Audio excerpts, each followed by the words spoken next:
Another episode of Couch Crunch Podcast. On this episode, we got everybody on the team. Say hi, guys. What up? Yo, what's up? Don here. Can't wait to dive into some of these interesting topics. I mean, we got starting off. I think let's dive into this whole Crash Team Rumble, right? So it's a closed beta for any of those, because it's funny because I don't know if anybody else got this notification that it's saying like you can access like the beta, but it doesn't specify that it's a closed beta. You know, most people were just like under the impression that it was open, and I was like, no, you have to pre-order the game first in order to, or unless you actually are one of those special YouTube channels who have that type of, reach that can get that special key sent over. But unfortunately, we're not like that, so we have to pay that $29.99.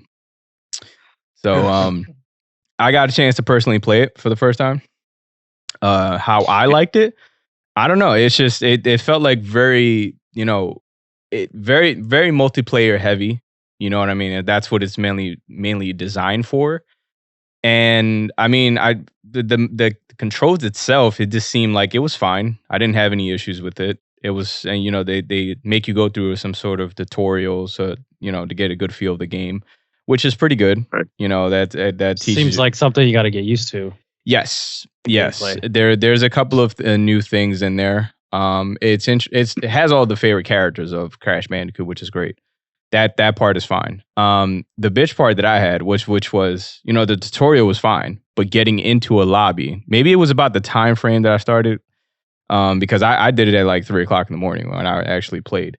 Well, that says a lot. So it's like, because I was about to say, like, it took me like a forever to even get into the lobby, but when I got into it, it was fun, man. It's like obviously it has your, when you go to the main menu screen, it has your, your lobbies. You get to choose different type of, how would you say it? Like different type of games. So pretty much like game modes. Game modes, different type of game modes. You have your microtransactions, which we always talk about on the podcast. We expected it. We expected it. So, there are microtransactions. Yeah, there's a battle pass I think there's a battle pass for the game. I did see that, like wigs and outfits and stuff like that. Yeah, it's just like skins and stuff like that. The main character looks. All right. It's no special like let's buy a character. No, it's basically like Fortnite. Yeah. It's a fun little activity game. Like I don't think there's no issues with diving into a game, especially like it comes out in the middle of the summer, right? And that's kind of where the dry season comes when it comes to video games. I mean, we get, I think June has a couple of releases, which is fine. But when you're diving into July and August, that's like the dry seasons for games in general. So this is kind of the perfect pinpoint to where you want to release a game like this anyways. So for me, I mean, when I got into the actual lobby, the game actually was fun. I mean, it wasn't no assholes trying to find ways to fuck you up. You actually just had to collect the wamba fruit and then kind of dump it into, like the little designated area that they want you to get. It's like this circle thing that you have to, pretty much dump all the wamba. It's like a platform that you have to put all the fruit in. And it's actually just really, really simple gaming. Like there's no. Is there like any? Are you fighting other players? Or you are, yes. But the players are in the area with you. You can hit them and move them out the way and stuff like that. Yeah, right. But it doesn't feel like it's much challenging. Like I'm like, if you're looking for like a competitive, it is competitive, but it's not to where the degree that you think it is. You know what I mean? What I mean by that is like, it's just, even if you go and hit them, you come right back instantly, and pretty much most people instantly. Yeah, instantly? It doesn't really take that long to respawn, and plus also when you're because everybody's just the game that I'm in. Every game is differently, obviously, when you jump into these games. But the game that I was specifically in, everybody was just kind of fixated on the task. Nobody cared about actually trying to kill each other. Yeah, you see what I'm saying? Yeah. I noticed that too. So, that's in terms of like when you're getting into a game like this, I don't think that there's no issues with that. I don't know if you guys got around to checking it out. Yeah, I did. I didn't get the chance to pre-order it. I had some house stuff I had to pay for and stuff like that. So, same. But I like had Crash anyway. He's playing. I actually have been watching it and stuff like that, so I know a little bit of what's going on and all that. But let's just say it's no Call of Duty. It's not that competitive. Right. It's like you're bored, you want to do something with some people, jump in. There you go. Exactly. Can you see people having as much fun as with this game as they have with Mario Kart? No.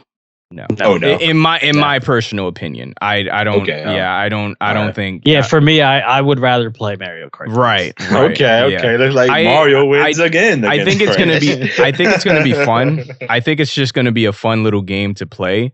I don't see it living past the end of the year. To be completely honest with you, like in my opinion, I'm just saying, like it might be for those fans specifically, which is good, and it gives you a different feel of like to play a Crash Bandicoot game. But I don't see this leaving past this year, man. I think everybody's gonna be already. This is gonna get buried with the rest of the game. It's gonna die out.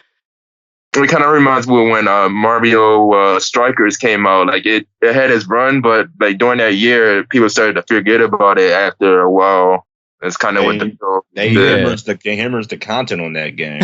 So I'm pretty sure. Well, and it's still Activision won't do with this, and it's still early, right? Like we can actually see some different features being brought to the game that might actually expand it a little more. But for this early on. I mean, it's just kind of fresh, so we can keep an open mind when we're playing something like this. But for me specifically, I just don't see it going past like the freaking summer. They're trying to like bring the summer, yes, Crash. but not. They're trying to revive Crash, and it's not working. Yeah, exactly. They're trying to bring Crash back up to the Mario level how it was back in still was on Mario level in my opinion, but how it was back in the PlayStation 1 days, with like.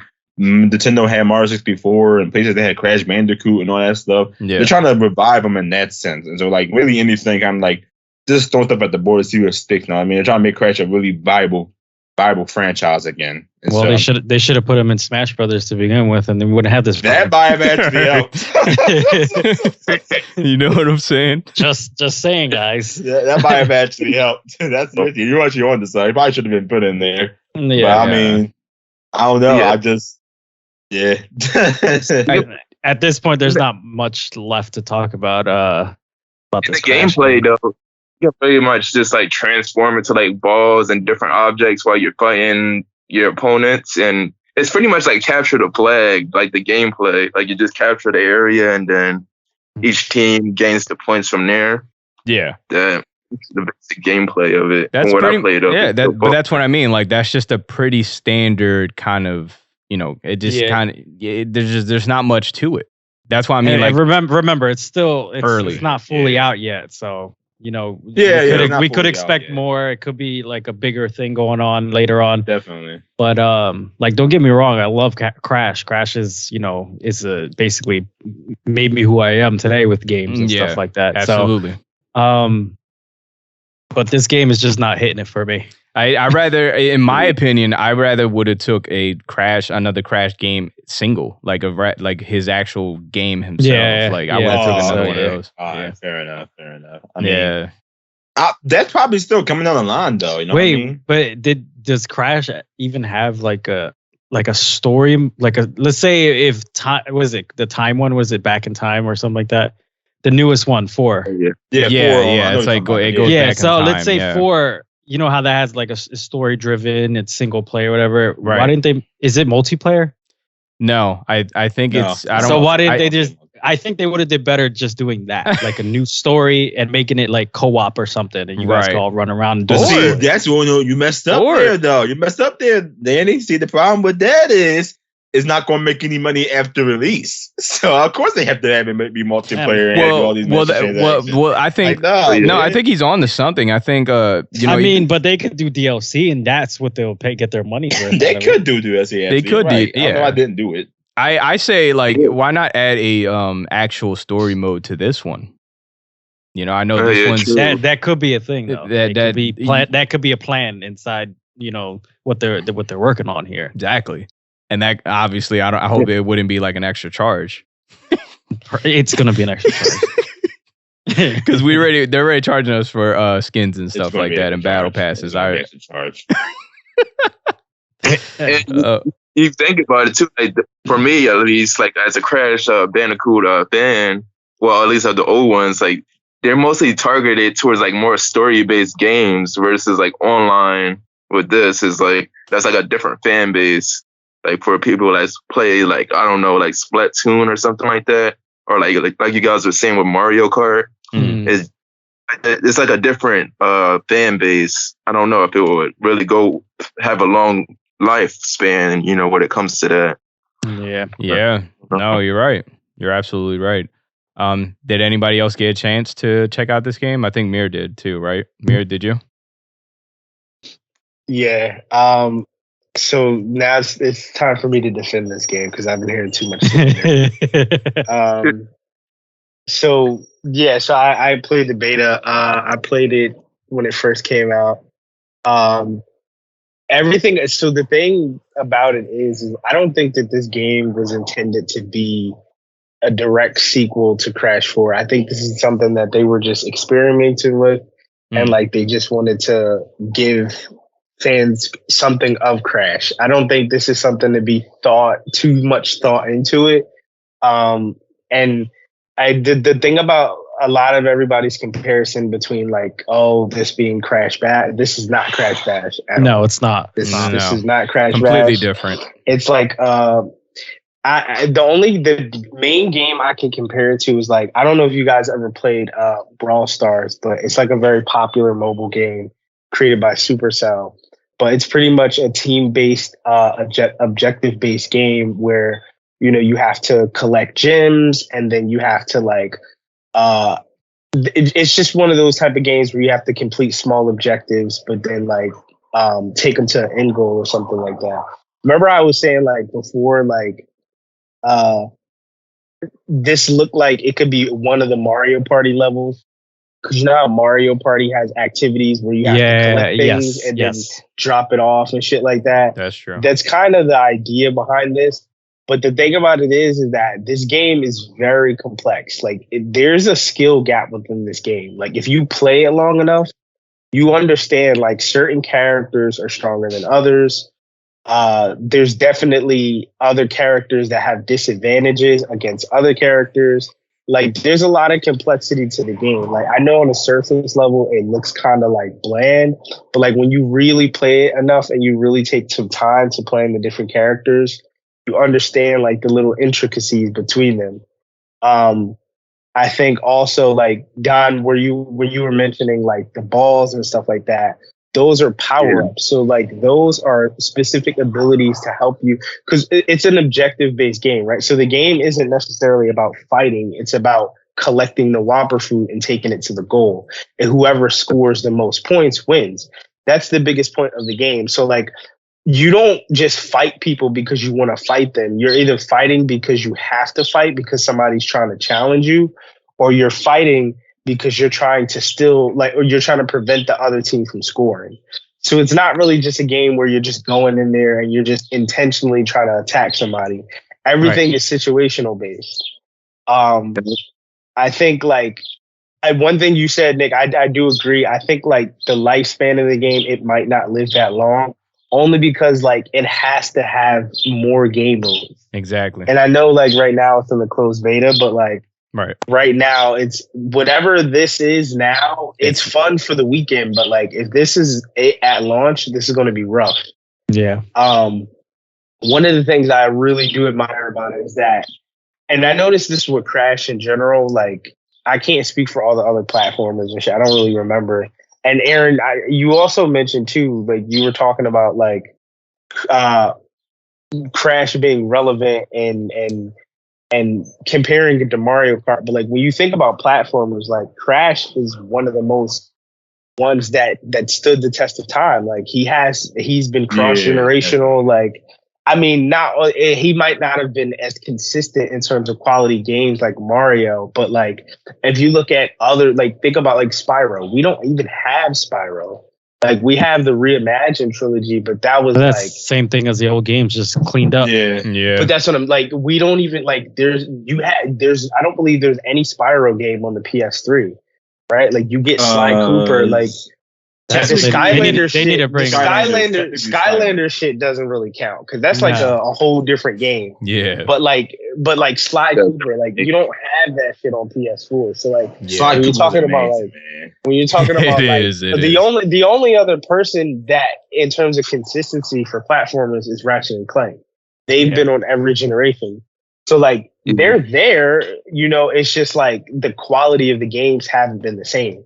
Now, if you ask me, I'm taking Crash Bandicoot 4 over a game like Super Mario Odyssey. I'm sorry. That's just crazy. Me. See, that's just me. I really enjoy. What shit are you on? Listen, I say what you want, but like Crash. I will say what I want. Crash 4 changed a lot of things from all the previous games, and they implemented a lot of things. Like the power-up system, the way the mechanics I agree with work. that. Yeah, you might think that, bro, like I mean, you're saying that, but like Mario is the same shit throughout. Hold up, stop right there, right there. It's the same shit throughout all of them. Like no, but it's not. But it's not. Have you played Mario Galaxy? I'm sorry. But what you're saying is you're talking about subtle changes that they probably did from Mario. Mario Galaxy was not subtle changes. That changed. I'm not talking about the level platform. I'm just talking about the gameplay in terms of the character and what he can do.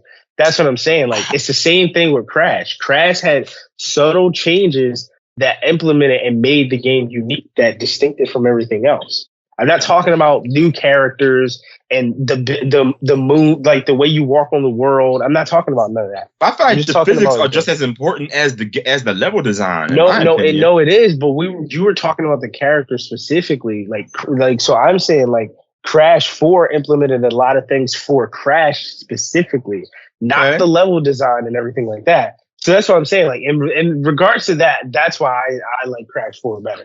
And it's not multiplayer, but the game does have co-op. It is a 2-player co-op. You're just a Sony fanboy. That's what that is. Listen, I kind of agree. Yeah, I was gonna say like man. Hey, that's what you want to call it, whatever. Aaron.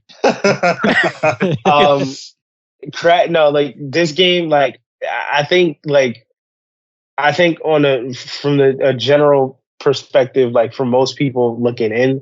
This game looks like it should be free to play, but I agree. But like for $30, this game is not bad. Like if you were asking me to pay $60 to $70, no. All right, so I got a question for you, Mir. So do you think you're gonna spend a lot of time playing this game? If they add more game modes and they add more characters, I would. Because there's a lot to it. Like they can go far with this.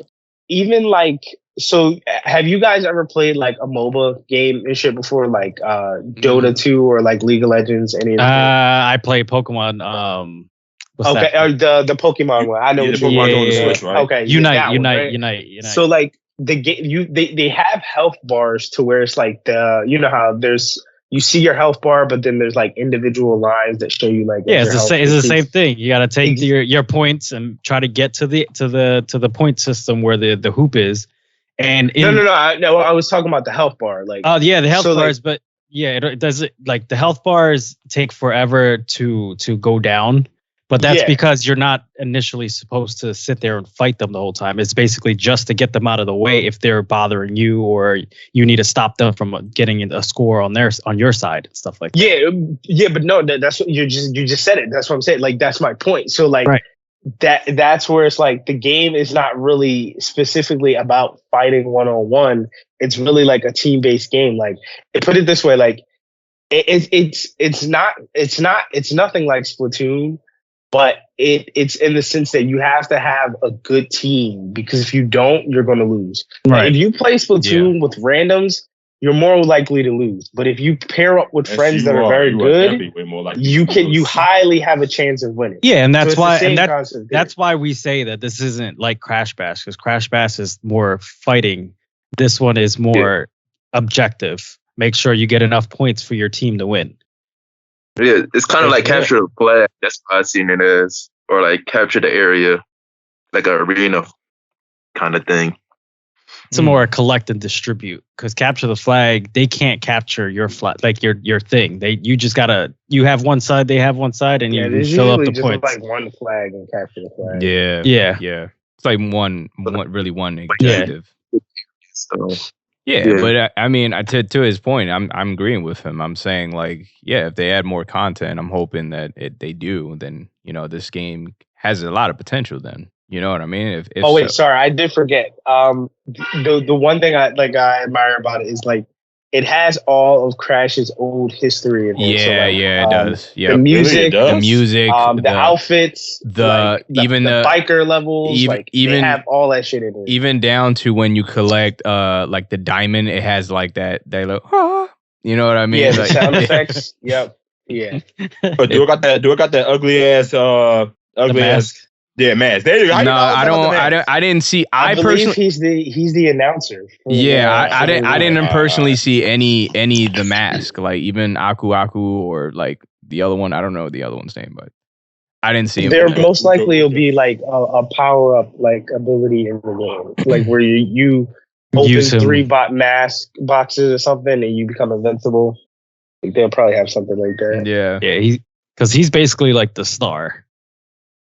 He's kind of like the star at Mario. Yeah, I'm just hoping that, if it doesn't take that long to enter a game, because if they got to fix that. Maybe it was just the beta and the time frame, but... And remember, it's a closed beta, so you got only a certain amount of people who pre-ordered it, and they're all probably playing with each other, and you were paying at 3 o'clock in the morning, so... Exactly. I'm amazed you found any games at all, considering the time when you was... I was finding games quick. I was finding games really quick. It took me a while to get in. Like this day and age, I don't ever really see a problem where these companies are having issues with networking and matchmaking and stuff like that. Yeah. Like we shouldn't have any problems like that anymore. Who's the developers behind this? I know Activision. I think it's Toys for Bob or something. Okay. The guys who made the good question. Insane Trilogy and Nitro Card, I think. Okay, cool. Yeah. I mean, I think that's about it for Crash Team Rumble. I hope you guys, I think it comes out June 22nd? If I'm not mistaken. I thought it was June 20th, but it might be the 22nd. Crash Team Rumble. It is coming out June 20th. Yep. Yeah, June 20th. So you guys check out this game. If you guys haven't got a chance to play it this weekend, it was from the 20th to the 24th. So it'll be the last day to play the beta is tomorrow. So if you guys haven't checked it out, check it out and tell me what you guys think about it. And, the game comes out June 20th. So hopefully you guys will get it. And moving on to Street Fighter 6 demo. I didn't personally check this game out. So I guarantee, look at Aaron, he's already fidgeting. So I'm guessing I'll give the lantern to you, Aaron. What do you think about the demo? Have you tried it out yet, man? I've tried it, man. Obviously, now I'm coming from 2 different perspectives. I played the original beta, the online beta for the online play. I played that, and I played this current demo that kind of coming out. That came out. Now, obviously, the main complaint about fighting games in general, if it's not Mortal Kombat, obviously, is that there's no single player content to draw in that casual crowd a lot of times, Yeah. Because apparently, casuals don't like getting wrecked online and getting their asses beat and hit with 25 hit combos and everything. And it's not fun. It's not fun. When somebody yells, "You lose, finish him," you see your character get killed and everything. But no, this was really needed for fighting games in general, but really for Street Fighter to really pull in that extra crowd that needs to pull in. Because with Street Fighter 5, it really felt as though it was a game dedicated towards only its hardcore fan base, and I do mean only its hardcore fan base. But the way they do that. Say again. I said, the way they draw and keep the casual players. This is one way to do it. Honestly, they do what Guilty Gear did by creating floors based off of similar skill level. I think with Guilty Gear. I think with Street Fighter though, they need to be a little bit more stricter. So for example, Guilty Gear, they'll start everybody off at the lowest floor unless your skill is way crazy. But with Guilty Gear, they give you the option to go to higher floors. And I think that's where it kind of messes everything up. With Street Fighter, they need to start everybody out at a similar rank because that's how games are able to find people around similar rank, right? They're not going to pair you with somebody who's just way in some instances they do, but for most of the time for casuals, they'll pair you with somebody around your level. And like I said, what Guilty Gear did is like they separated it with the gate thing that allowed you to go to the higher gates if you wanted to, but they told you like, listen, this is where the highest level of players are. So you want to do aware, this? So if Street Fighter could do something like that, but just make it more strict to where it's like, okay, you can't go to the next level until you earn a S rank in this floor or something like that. Right. Well, I don't know if you played. Did you play the online beta? Did anyone play the online beta for Street Fighter 6? No. Well, nope. They have a thing called a rank test. When they have a thing called a rank test. This is me right here. No. They have a thing called a rank test, a mode called a rank test, where they have you play against a bunch of random people online, and from like 10 matches, they determine if you are low rank or high rank. And so let's say if obviously, I got scored straight up to like platinum or diamond. So I was going up against the craziest dudes straight outright. But my other friend who played the beta, he scored like a low, like a bronze, I think. So he was only going up against bronze and everything. And not only that, they also say, I think during one of the press conferences or something, they said that you get one free mandatory. I think you get to like not get ranked down if you lose. Like one of those free. Like let's say you're on the verge of getting ranked down and everything. You can use like a rank down token. You get like a pass. You get like a pass. You get like a pass, and so that I think that's going to help a lot of casual players who feel like who don't want to like lose their rank to somebody vastly better than them. You know what I mean? What also helps draw in the casual audience is that I don't know if you played it, if you tried them out yet, Mir, but they had like these things called the modern controls or easy mode controls, whatever they want to call them. I forgot what they're called. It's basically like one button combos, one button Hadoukens. Yeah, I seen that. You don't like that too much, Jenny? Nah, I just did the classic controls. Like I don't like that modern control shit. Basically, but go ahead. But like, it's funny they doing that in Tekken too, and the new Tekken that's coming out. They also doing like. Thing is though, that's how they're gonna get the casual audience. Modes like the Street Fighter, like the World Tour mode, where it's a big open world single player experience. You know what I mean? Create your own character and like getting the modern controls and everything. As like Danny probably called them scrub controls or whatever. But like that's how they're going to get the casual audience involved. You gotta get them to a point where they're not getting completely dominated, right? They're going to, obviously, if somebody know how to play the game, you're going to get dominated regardless. That's clear, obviously. But with these options, at least somebody starting out at Street Fighter can at least have some type of fun. And they can see what these moves, what's the purpose of doing a Shoryuken in the air? Why should you throw fireballs constantly? You know what I mean? Obviously to get your opponent to jump, you know what I mean? Or why should you use certain attacks at certain moments, right?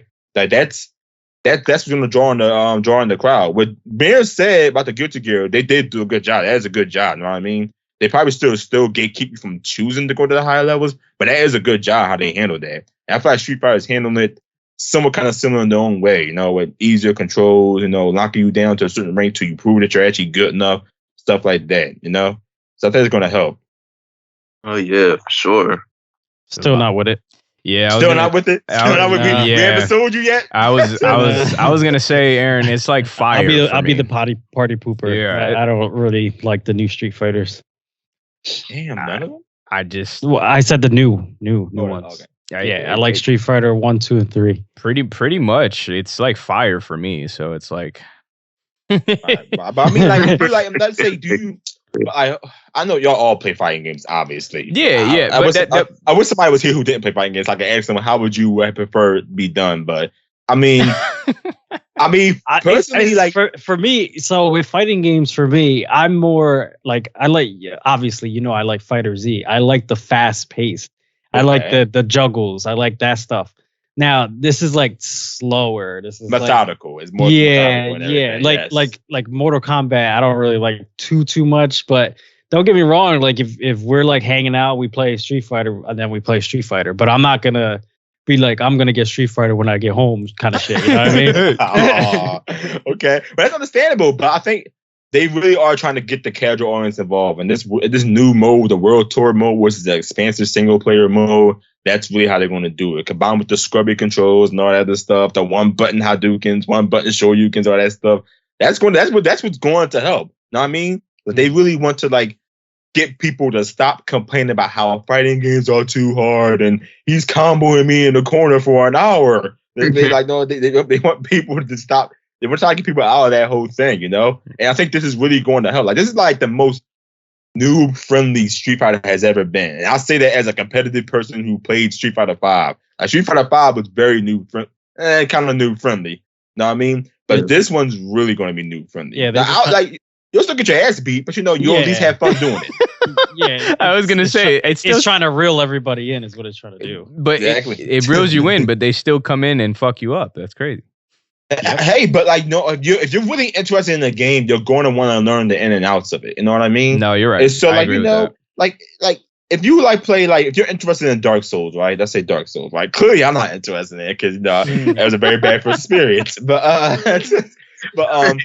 like, you know, if you're really interested in the game, you're really going to want to learn. You really going to want to learn it. That what helps that is having a diverse character cast. They have a pretty diverse character cast. They have a lot of characters. I don't got a particular favorite yet because my bull Balrog, the boxer, isn't in there. But like, you know, they have a really diverse character cast. They all are, you know, very loony in a sense, very creative and everything. That's how you get them. You know what I mean? You get the old school, you get the new school and all that stuff. And like you just like, I don't know, you just diversify as well as the controls. You diversify the cast and diversify the game modes, and that's really what they're doing. Like, I don't think I even seen Street Fighter have a single player mode besides that shitty story mode in Street Fighter 5. You know what I mean? But that's what's really going to do it. Like overall, World Tour was good. I know we're supposed to talk about World Tour, but it kind of leads into like the casual aspect of the game, what they're going for, how they're trying to get your grandma on board of Street Fighter. You know, they want your grandma to throw Hadoukens.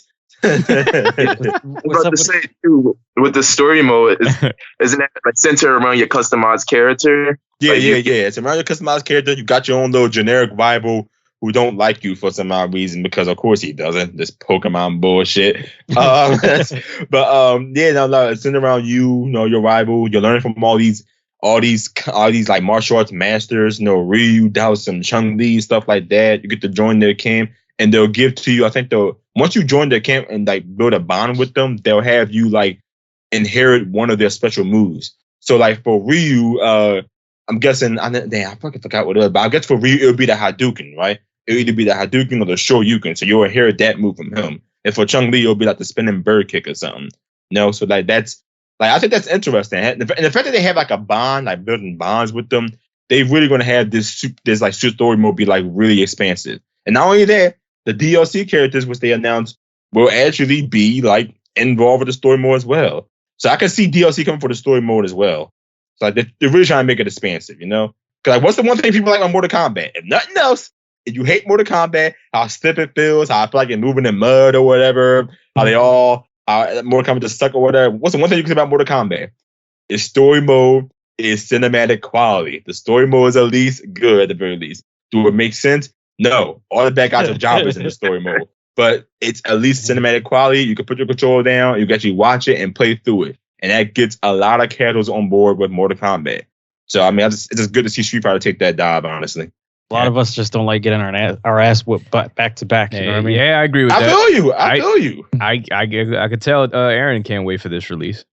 Oh yeah, I can't. I am feeling it though, that like even for somebody like me that don't really play Street Fighter too often, but like you said, like for like casuals to get into it more with the easier combos that they're adding into, like I feel like I could build my way up to actually, you know, playing in ranked matches after I learned all those traits. So exactly. Yeah, I definitely. They have a lot of expansive training options in that game, man. They've got stuff to let you know what's negative on block, what's plus on block, what you probably shouldn't do in a situation, how to properly use the mechanics of the fighting game. Like they got a lot of stuff. So like, you know, now characters don't have an excuse to say, oh, how is this move hitting me? I blocked it that way. But now you know the game will tell you how you didn't actually block it. Aaron, you just gave everybody a reason not to play the game. How? I get what you're saying, but like, bro, I just don't believe that fighting games, especially today's game, like it doesn't matter what they do, like it'll never have that core casual audience. Like they'll be there for the launch for sure, But in terms of actually sticking around for years to come, it just won't have that. Fighting games are just too advanced and too complex now. They are. You're not it lying. Doesn't matter. Like they can have all the easy mode and like you being able to do like 3-string combos by the pressing one button and all that. But like, bro, that shit doesn't save you when you're in an actual match. Like casual fans are they're gonna understand that. Like, trust me, like a lot of people aren't just gonna buy this because of the story mode. Like, the story mode will be an option, but like people, as you said, like they're gonna want to play online with other people. And unless Capcom could, because that's the biggest thing. Like, bro, remember fighting games back in the day? They were super basic. Like, it didn't matter if you knew how to do all these combos. It was just like, all right, I can beat you, you can beat me. But now they're so complex. There's literally a skill difference between, like, we've seen it. Like your skill level amongst us in Dragon Ball Fighters is like it's night and day. It's stupid. So that's what I'm saying. Like in a game like Street Fighter, that's going to be present. So it's like, it doesn't matter. You can make me do a Shoryuken with one button, but that's not going to help me get better. Like, and then you, like, when you're saying like it has this intensive training mode and it gives you the overview on how everything works, bro, they're casual fans. Like, they're not going to spend that much time into that shit, bro. Like, they're going to want to hop into the game, play a couple of matches online, and then, you know, they're just going to want to beat their opponent. But, like, again, fighting games are so in-depth and advanced now. It's like the only thing that's going to keep the fight, like, bro, I feel like fighting games have the shortest lifespan. The only thing that keeps fighting games alive are its core fan base. And that's another thing I wanted to keeps it alive. That's another thing I wanted to ask you too, because you mentioned about like these rank systems and being in diamond and shit like that. Like, is it just for verification status reasons, or like, are you actually rewarded something for being in those ranks?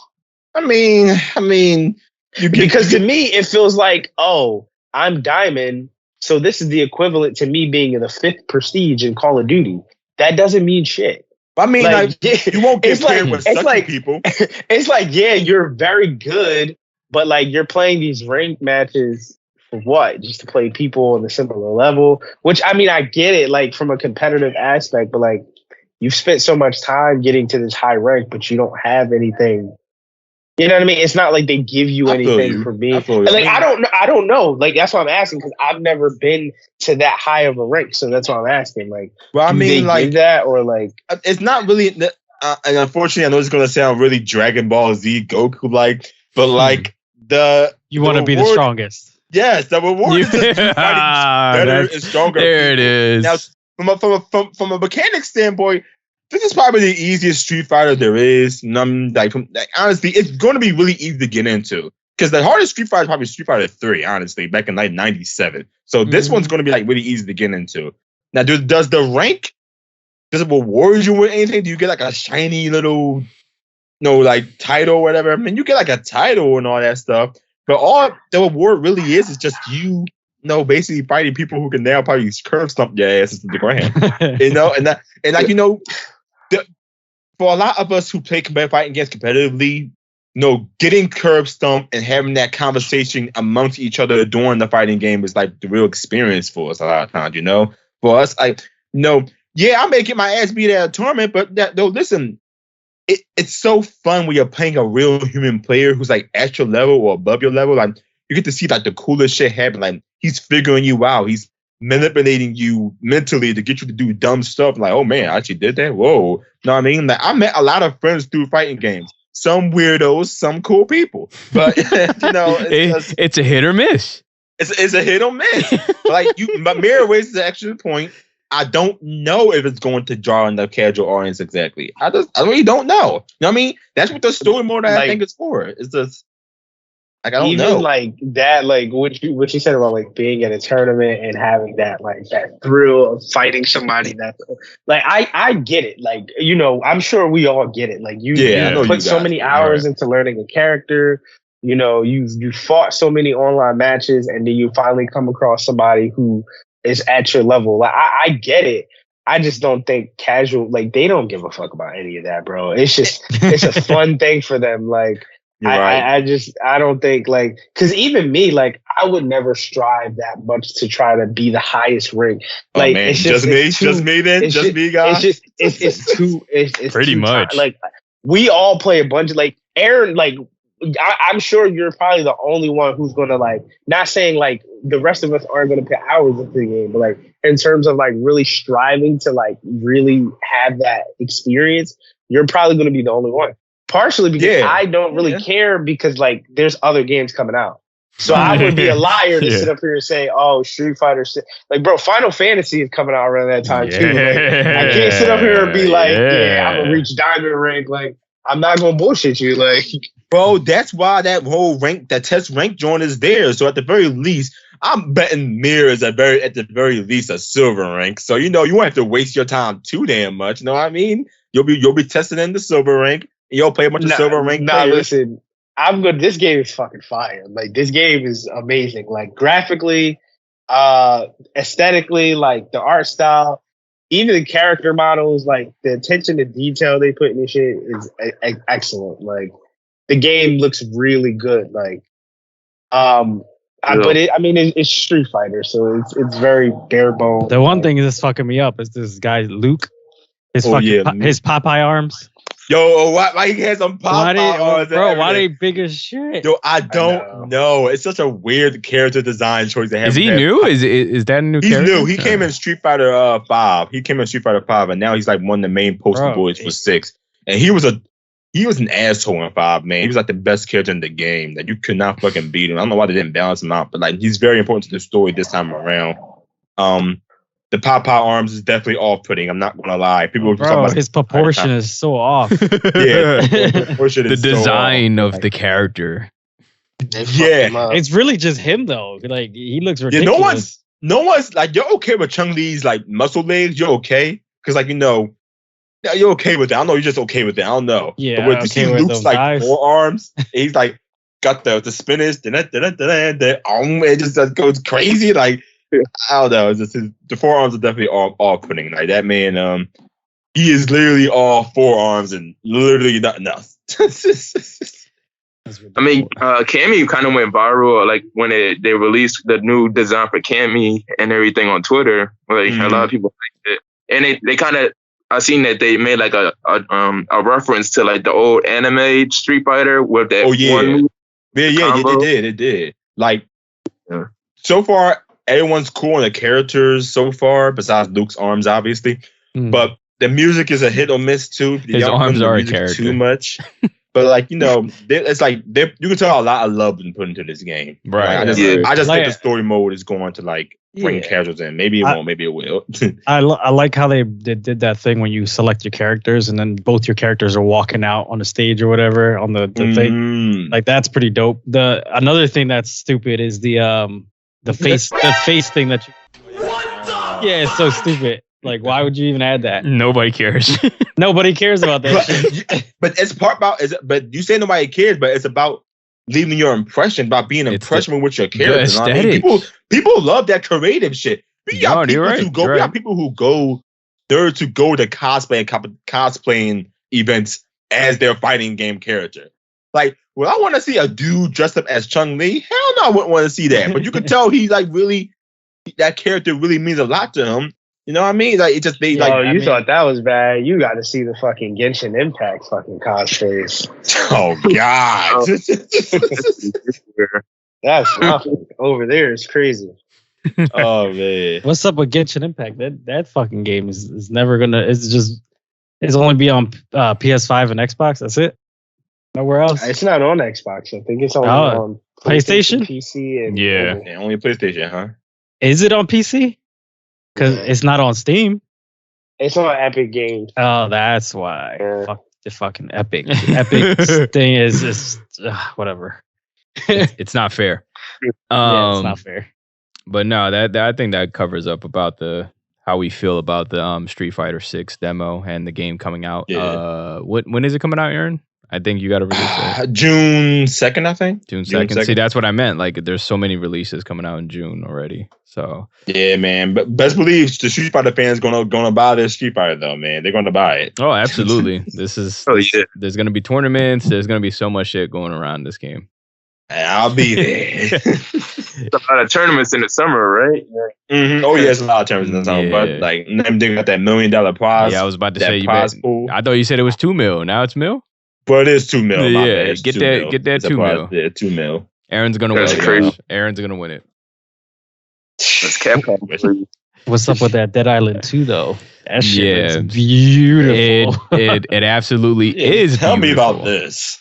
All right, so for me, so since we already kind of started playing it on the channel itself, for me the experience has been fucking great, man. Obviously, it runs. If you want to talk in terms of specs, it looks great, looks fantastic. Frames is, I mean, for me, it's 60, probably up to 120 on my TV. I don't know. It has a 120 setting on there? I believe it does. I'm not entirely sure, but for me, it's still trust me, it's at 120. So I don't know if there's an actual chance for anybody to get a chance to play it at 120, but but as far as the game itself, it feels great to kind of be back into like a post-apocalyptic game. Obviously, we have so many of those as it is already. But, with this one, it felt good to come back to Dead Island specifically because, we haven't had a Dead Island since, the first one. And I think Riptide was the last one we had, but that was about, that was, about 4 years ago, 4 or 5, if I'm not mistaken. Probably more than that. So it felt good to come back to it. Obviously, you have your crafting system. You have your, you got your weapons. I'm gonna go dive into the stuff I like about it first, but I have probably a little more dislikes that I have, because the game is difficult. Got to tell you that. I don't know if you guys have got a chance to play it, but it is very difficult. The zombies are, if you're not hitting those critical attacks, they're pretty much they're gonna fuck you up, man. And this game, it kind of tells you that you need to fucking have somebody there, right? Because they have. It's online, right? Obviously you can invite anybody. It's co-op, right? I don't know how many players it goes up to. I don't know if it's I think it's 3. Yeah. It kind of feels like you need those people because that's how I feel when I'm fighting some of these zombies, man. They give you, obviously they want you to use a lot of your environmental type shit. They want you to use gasoline or the propane tanks they want you to use everything around you, instead of actually just using, because for me, some of the weapon systems, because that's kind of what I had issues with the game. I mean, I don't know if most games do that when it comes to post-apocalyptic shit, but with this one, it's I really wanted to have a gun, but it would make it too damn easy, right? The thing is, the thing is, half of the weapons that they give you at first are garbage. They just that's how it starts all the time. That's how it starts. Right, it does. But at the same time, you have to give me some sort of way for me to get through my obstacle. You know what I'm saying? You got to struggle. And when I tell you, I mean struggle. You have to really struggle to even get to point A and point B, especially on the maps. It's a humongous map, right? There's different sections. There's so much room for you to enjoy. You can explore Los Angeles because that's where it takes place at. It actually looks really accurate. The setting, the feeling I got from the game too, it's having to be in ritzy ditzy parts of LA, because they show a lot of the freaking houses that look fucking great. There's this one part in the game, there's one part in the game that there's there's a room that actually has a podcast or something like that. It's a giant freaking, I was I wish this was our freaking room. It's so, the houses look so realistic. They seem like they try to really capture the realism of, being in that type of setting. You know what I mean? In the apocalypse and shit. The characters themselves, they don't really have too much into details with them. There's no specific, I don't think there's no different characters story modes. It's just you pick a character, they all start the same, and you know what I mean. There's no difference in those things. It's just how you want to approach. It's your story. appearance, right? There's no customization. Well, they all have their own type of skill sets. That is the only difference. But other than that, as far as the story base and customization, you're just gonna get left with. I don't think you can change the clothes. I don't think so. I think you're just stuck with that. So they don't really give you too much customizations instead of the skill points. I mean, the different skill sets, which again, that goes based off per character, right?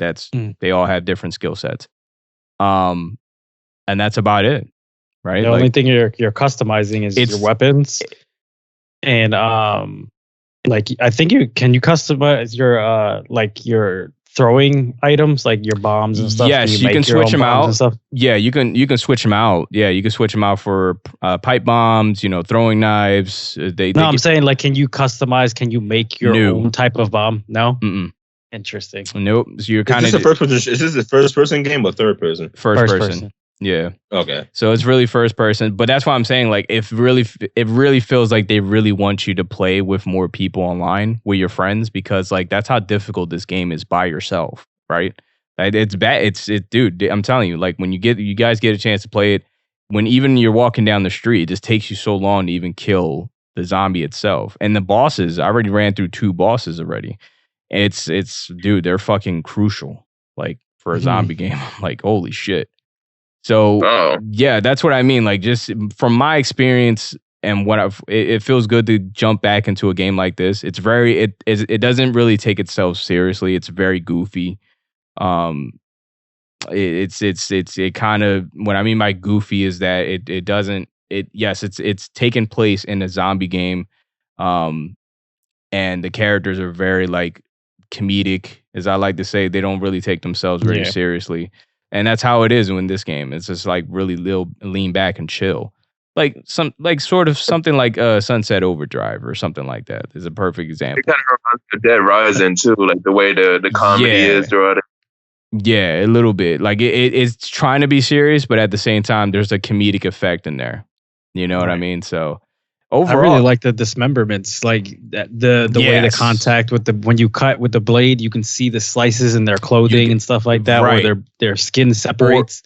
Like, that's pretty crazy too. Exactly, perfect example, right? Like, so when you're seeing the cuts, when you cut them, it still stays there and it looks fucking great. It looks real. And then when they're getting burnt, on fire or electrocuted, their skin gets peeling off, right? And it actually affects them. Those small, when you pay close attention to detail, they look really fucking good, man. Like, they got it. They nailed it with all the aesthetics as far as that. It looks great, man. The game looks fucking great.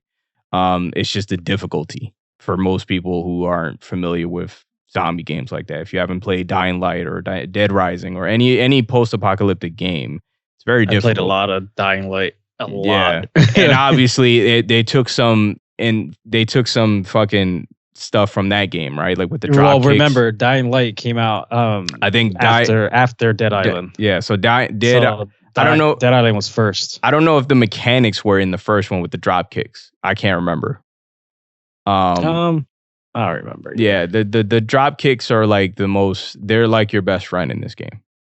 Like it's like it. You're the jump, what's it called? The kick with a Leon. How you can kick with him. Oh no! Like, you actually no. It's a drop kick. It's a drop kick. Like, you're jumping and you're kicking the shit out of them with both your feet. How powerful is that, though? How powerful is that? The kick can actually. So the kick takes up a lot of. Yeah, it takes a lot of health and it takes a lot of damage. But when you actually get a skill point that includes with the drop kick, it takes a lot of fucking damage. So that's what I mean. Like, it's the weapon system. Yes, the crafting, that's cool. Like, they give you a workbench. You get the modifications plans. Usually, if you find them, it's like a blueprint. You find you find the blueprints, and it gives you perks that, like, you can actually attach to, electricity effect or, like, some type of way that you can modify the weapons, right? And even with those modifications, yes, the damage output goes up, which is good because you want a weapon that can actually hit like a powerful attack. But the problem is, like, even with the modifications, if you're not getting those critical hits, which is in the head, the knees, some enemies that you fight in there, the giant, there's just one part in the game, I haven't even posted a video yet, but you fight some freaking huge freaking female and she's in a wedding dress and she's big as shit. So with bigger enemies like that, like a tank, like the Hulk or some shit, with enemies like that, you only can hit them from like a certain advantage. Like you got to hit them from the back, or there's certain pinpoints that you got to hit. She said, yeah. But if you're not getting those critical hits, like it's gonna damage your weapon, and you're sitting there swinging your freaking attacks from like 30 minutes just to kill one enemy. Right, and that it's difficult. That's why I mean, that encourage you to modify your weapon more, find more parts to make it stronger. You do need to find more parts. They're not really that difficult to find. I will give you that. That part is not an issue. You just need to scout out, look around the area, get some parts, and then But finding the workbench is a bitch. You have to. It takes a while. So from what my experience is, after every kind of big cutscene, whether it's a boss, whether it's you're tracking down somebody. The story, it's kind of, for anybody who's in, and whoever didn't get a chance to play it, spoilers, if you guys, they don't want to hear it, you can click out the video. But the story is not really too much, like, it's still, it's about Dead Island, right? So they're trying to figure out a way to get out of Los Angeles. And that's kind of what the story is. I don't know if the first one, I can't remember the first one. The first one's so old. It's been so long. Yeah, but that's kind of like the bare bones of the story itself. Do you get to jog with the zombies? I know I saw in that trailer the game's just like the jogging with the zombies. No, you do not. You don't get the jog. No, and but that's what I'm saying. Like that's another complaint that I have, though. It's like with the zombies, they're so fucking quick. Right? Like there's ones that keep running at you and you're trying to run away from them and shit. And, they catch up to you. Well, how fast are you? You're pretty quick, but you're not that quick. That's why. It depends on your character that you pick. Yes. Some characters, like there could be characters who are brutes, so they're like heavy set. And then there's other characters who are more swift and more parkour, and they are a lot faster. They give you all the stats when in the beginning, because the beginning goes, it's like you get off the plane, like they were actually on a plane to get out of Los Angeles, but it somehow something happened and it exploded. And then you get to choose which character on the plane you would like to be. Okay. So yeah, and then you just got to look at the stats and what they kind of have to offer at first. It's kind of like a Dark Souls game in a way. All right. Yeah. I do see too that like the stamina bar, it really dictates like how your combat is. Like how much play right now. Like, depending on how your stamina bar is, you can do like more heavier attacks and stuff like that. Yes. So the stamina bar itself, it doesn't take too much. Like when you're doing like big attacks and stuff like that, obviously it does take a big chunk of it, but it doesn't go down as far as you think it does. You know what I mean? With the swings, like it doesn't. Yeah, you can keep swinging. It doesn't really take. It'll go down like it go down on Dark Souls. No. I swing once. Dark Souls is like. Chunk. You get 4 swings in Dark Souls, and here you get like 28 swings. So yeah. So and I mean the stamina bar, it does determine like a lot of your mechanics, as you would say in the game. Like when you're running or you're jumping, or like your character does run out of breath after a while after doing anything. So you do got to stop, but it's not like where like you have to completely stop and it's going to fuck up your gameplay because of that. You know what I mean? So I don't think that's an issue. It's just, man, like if you don't have a buddy in this game, I just like to say it like that, because I think I don't even know how the actual cooperative mode actually performs in this game. I didn't get a chance to do that with anybody. Okay. Because I don't know if it's one of those like, okay, I help you beat that boss, and then I got to help you in your game, or does the progression? Like if it's like a synced kind of thing. Like I don't know if that comes into fruition, but the thing is, like most of the bosses in this game, or like the zombie, or like parts in the game, like from just getting up to where I'm at right now, it could have been a lot easier if I had a person to help me out with. So that's what I mean. Like, I feel like they really kind of want you to invite that character at this point, like somebody to help you on your journey. Mm-hmm. That's what it feels like. It almost sounds like it's not. They don't scale it to how you probably like. They don't scale it to single player. You know what I mean? Is that really what it is? Like how like enemies' health should be adjusted for how it is if you're fighting alone. You know what I mean? Yeah, like Dark Souls. Yeah. So if you're fighting alone, the enemies should be lower. Yes. And then if you're fighting together, they should be higher the power to the enemy. Right. Okay. It's not. No, you get full bars with everybody on single player. Like, you know, there's no half. There's no nothing. No halfsies. No halfsies is. Yeah, and I don't know why they didn't do. What was the issue with doing crossplay? They didn't do crossplay. Yeah, I don't understand that either. I mean, we're in this time of era where it's like I don't even think crossplay, because I don't know how, obviously, when it comes in terms of developing a video game, I don't know what type of system that they kind of how it actually gets made, but it's kind of where it's like most games today's society, we should be able to play with each other, not in that way By far, but to play with. What are you playing it on? I'm playing on PS5. Okay. So if you're not getting it on that console, you can't play with me. So that's one of those, like, exactly. I don't understand. I don't get that. Yeah, like right. You know how much like of a selling point at that, because like that brings so much advantages to your game, especially if it's cross-platform. You know what I mean? So Sony doesn't like to play nice with other platform holders. Honestly, they just don't. You know what I mean? They believe PlayStation is the best place to play, and in some cases they're right. But I mean, every multiplayer game should be crossplay at this point. That doesn't make any sense. That it's not. It's kind of stupid too, because as you guys know, I have the Steam Deck, and I'm trying to play most of my games on the Steam Deck because I can take it with me. Right. But like, I can't get the Epic Store on my Steam Deck unless I'm doing some convoluted way where I'm on the desktop and then I have to download something else and then download 12 other things and then make it work.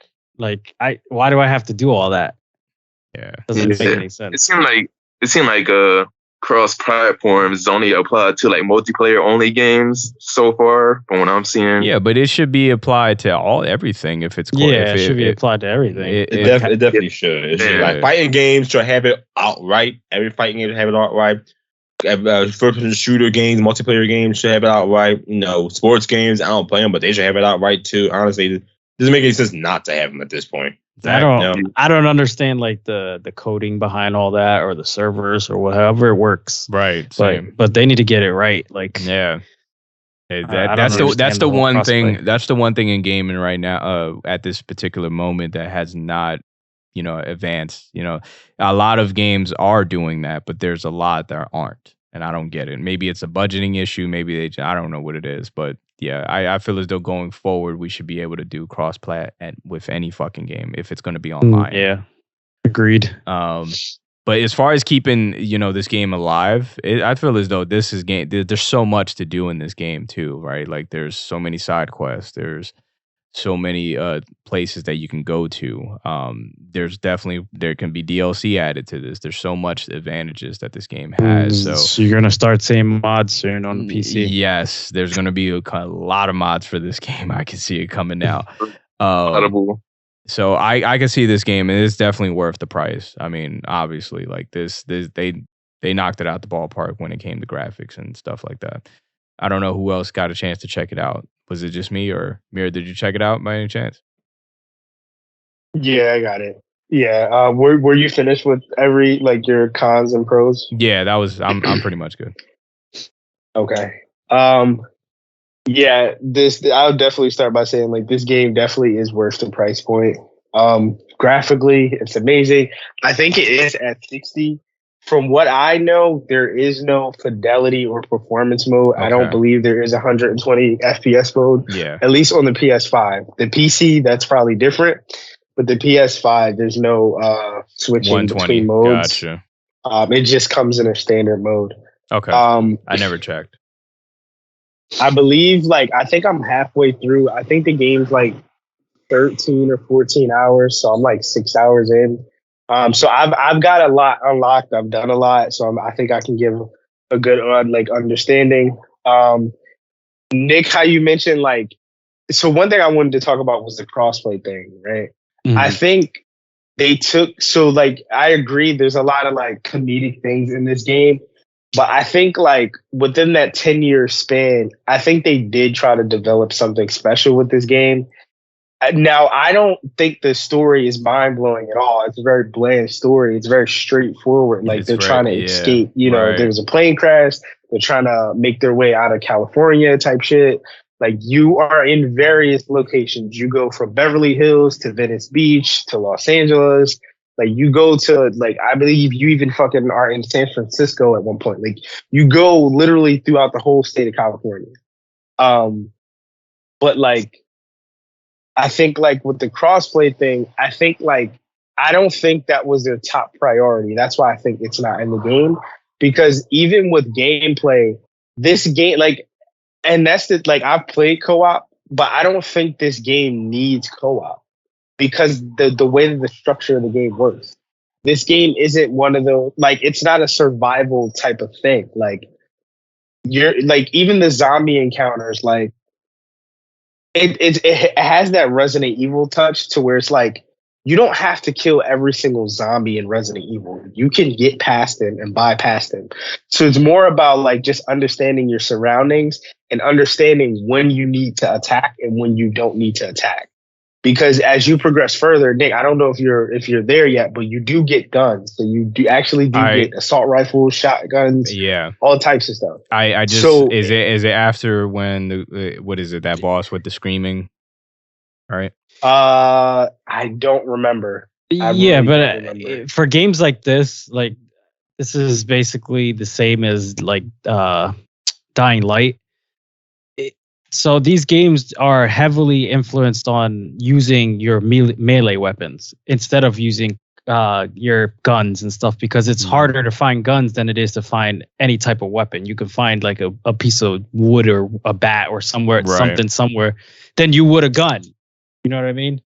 So I think that's why you don't get the guns at first, and you're just like, most of the game is like solely utilizing the melee weapons and stuff like that. That's how I see these games coming out. Like all these like Dying Light is mostly melee weapons than it is guns. See, but that's the thing. Like I know we like comparing the two, but they're different. Yeah, they're different. They're the same game essentially in terms of the fundamentals, but they're different. Like Dying Light is heavy on no guns. I don't even think you can get a gun in Dying Light. You do get a gun in Dying Light. Like I don't remember the first Dying Light. You having weapons at all. I just remember literally just melee weapons through the whole game. Yeah, you can get a gun. It's just really hard to find. So because they want you to use Dead Island. So like Dead Island 2, so you're granted a gun, right? So like they give you a gun. As you continue to go, you unlock different guns. You get pistols, shotguns, all that good stuff. So I don't think the game's difficult.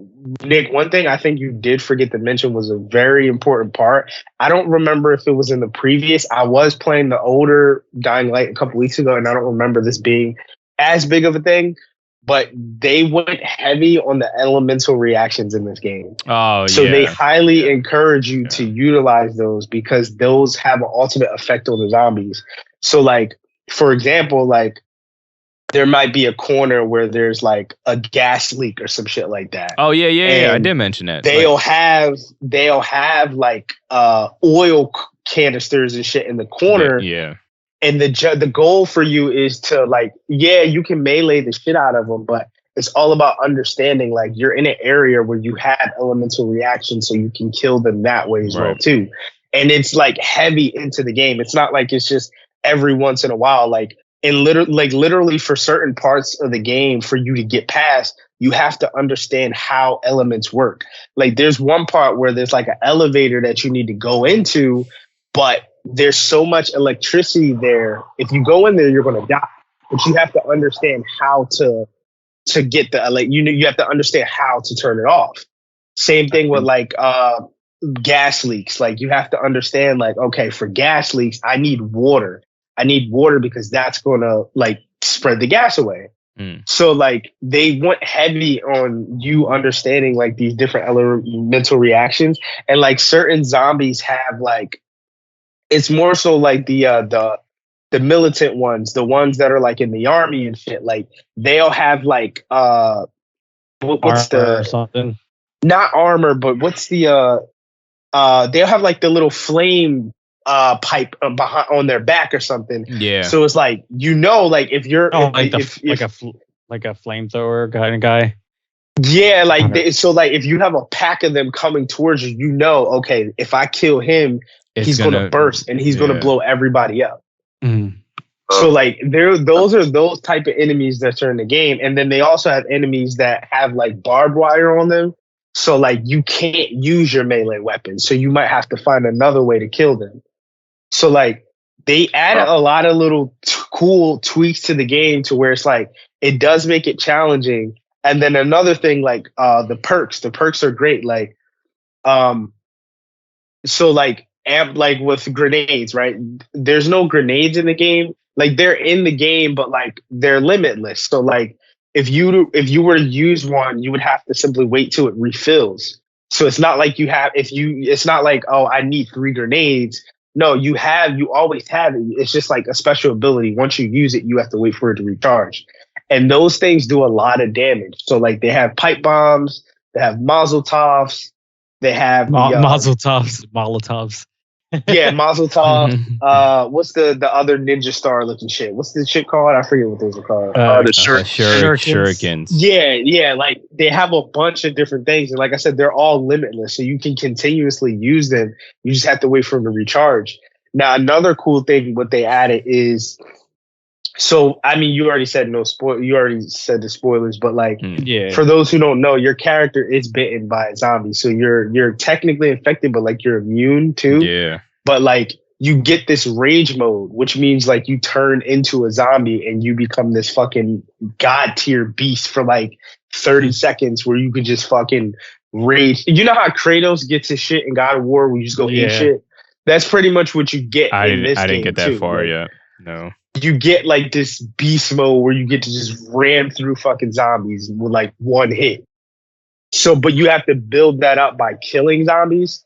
So like, it's like the early parts of the game, it is very heavy on melee, but like as you continue to progress and like, cause I picked I think her name's Danny. She has like the most agility and like stamina. She does. So she's like super fucking fast. So like stamina, the bar, I don't even see it go down, because like maybe she just like has like unlimited or something, but like she moves so quick. And then but she's weak though, right? Yeah and no, like, because it really just depends on the situation you're in. Like if you're fighting, like I noticed like bosses, they don't one shot you. Like they hit hard, but they don't one shot you. The main reason you die so quick is like if you encounter like what I've noticed is from like the elemental shit. So like if you're in a tough spot and there's like poison nearby, if you get like poison on you, you're gonna die from that quickly. Like your health bar is literally gonna go down fast as shit. Or like if you're caught on fire, like those things kill you more so faster than the actual zombies do. Because there's a parry system in the game too. So like if you block or if you dodge, but you do it at the right time, you can go ahead and parry them and pretty much kill them too. So like they added a lot of things to the game that make it actually like really unique. And that's why I kind of felt like co-op really isn't needed, because it's like the game, it puts you in one direction. Like the concept of playing with people is fun. Like, yeah, I get that point. But like, I think like for what they try to portray here, like, hey, this is this game. We put you in this beautiful setting of like California. You know, your main objective is to escape. I think that's, for me at least, like that makes more sense than like just pairing up with 3 people and because like this isn't one of those games where you enjoy, like, I don't really enjoy killing the zombies. Like I'm really more so into like, all right, this is the mission. Let me go do this. Right. I don't give a shit about killing a bunch of zombies, because like Nick, as you said, like you have a fucking melee weapon. I don't want to sit up there and smack zombies all day. Like that shit's kind of boring. Like, so I think like the co-op in this game, it's a good like feature to have, But I don't really see like anybody really like. I wouldn't have bought this game for the co-op. Like I didn't buy this for co-op. I bought this specifically because I was like, listen, this looks good. This is a zombie game. I want something to play, like specifically like a first-person. Interesting hearing you say that. What, for buying this game? Yeah, for like only. Bro, only I've been saying I was gonna buy this game for weeks. Like, yeah. For me, I'm heavy on like multiplayer. Like I like playing like these type of games, but with people. Right. Yeah. Right. Yeah, I just like I get it, and I'm with you. I don't think the setting works though. It just doesn't work here. And like if you play it, you'll understand because like I said, like most of the zombies you encounter, like it's not like a survival wave based kind of like you're literally put in a city and you have as much open freedom to do whatever you want. Like you literally don't even have to fight zombies unless you need to. Like, and that's why it's kind of like imagine, like you know how Days Gone is. Like, how do you guys feel like Days Gone would have been cool with co-op? Kind of, yeah. Kind of, actually. Yeah. I don't think it would be an issue. Is Days Gone that or Dead Rising? I think Dead Rising had it too, right? Everything's a movie game to you. The one with the boring protagonist and the boring game. Yeah, that's the game. I would have thought Dead Rising too. That was a good one too. Like if it would have been online. Wasn't it online? No, the newer ones? I think that Dead Rising 3 had co-op. Yeah. But that was heavy into like zombies and you have to survive waves and shit like that. You don't really have to do that in Dead Island. Like I like literally in Dead Rising 3, I think the whole beginning of the game is like you have to survive a specific area for like 3 fucking minutes. Like Dead Island is like, hey, I need this item. I need you to go to this side of the fucking area to go get it and bring it back.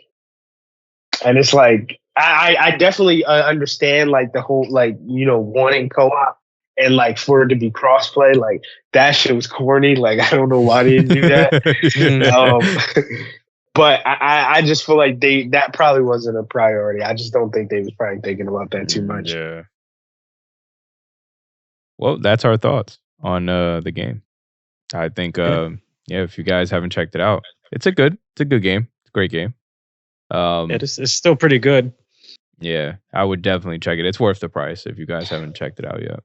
But let's talk about this. All right, guys. Yeah, I already know you guys already. You know what I'm curious about? Like we kind of talked. We did. But Mir wasn't there for that one. I think he wants to be here for this. Oh, one. The fucking switch up. Yes. Switch up. It definitely changed their whole perception on things.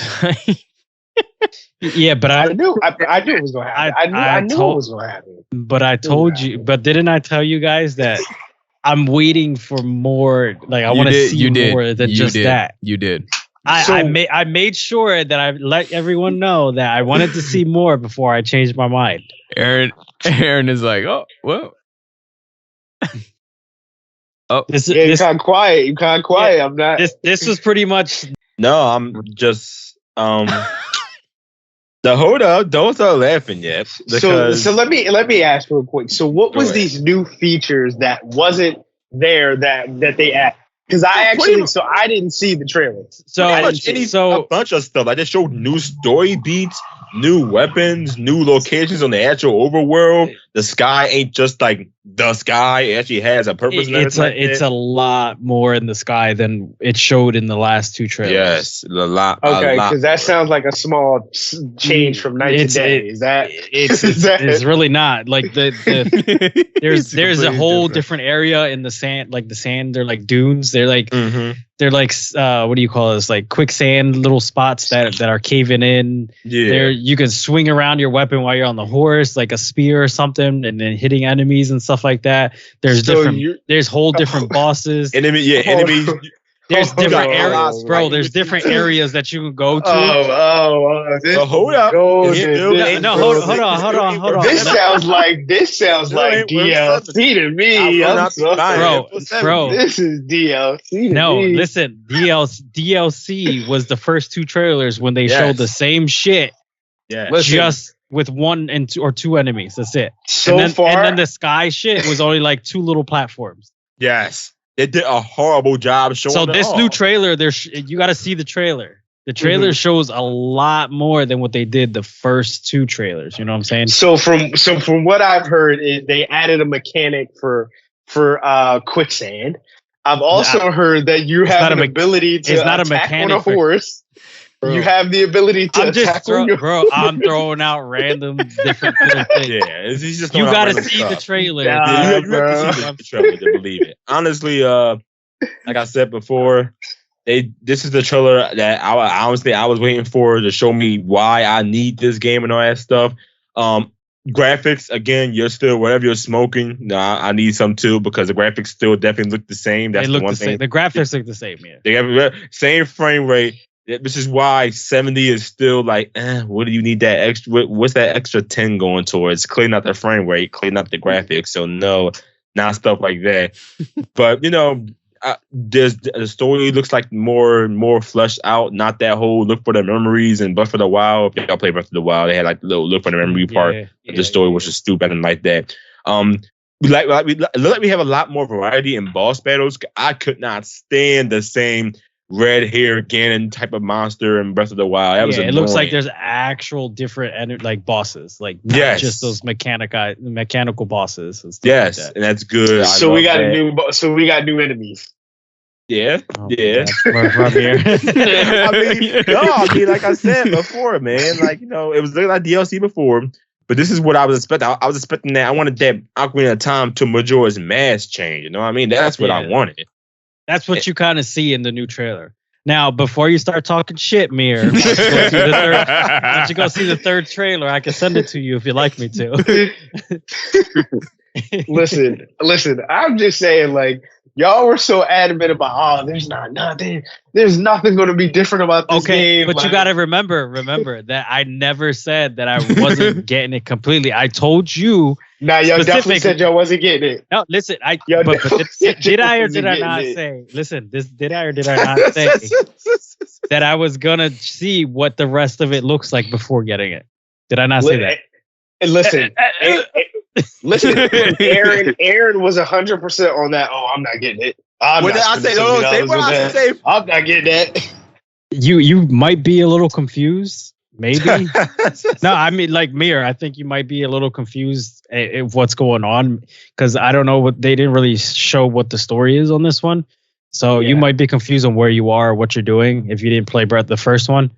But I did. I just didn't finish it. Well, it's just too long to like if I were to buy that tomorrow and try to beat it before what's the name comes out, I'd probably drive myself insane. Probably. Yes, probably. So I'm like, is this even something I need to play? Can I just watch the shit on YouTube to see how to? If you do it like that, just watch gameplay, see the end, start the gameplay on YouTube from where you left off and finish it, and then you're pretty much good to go for the next one.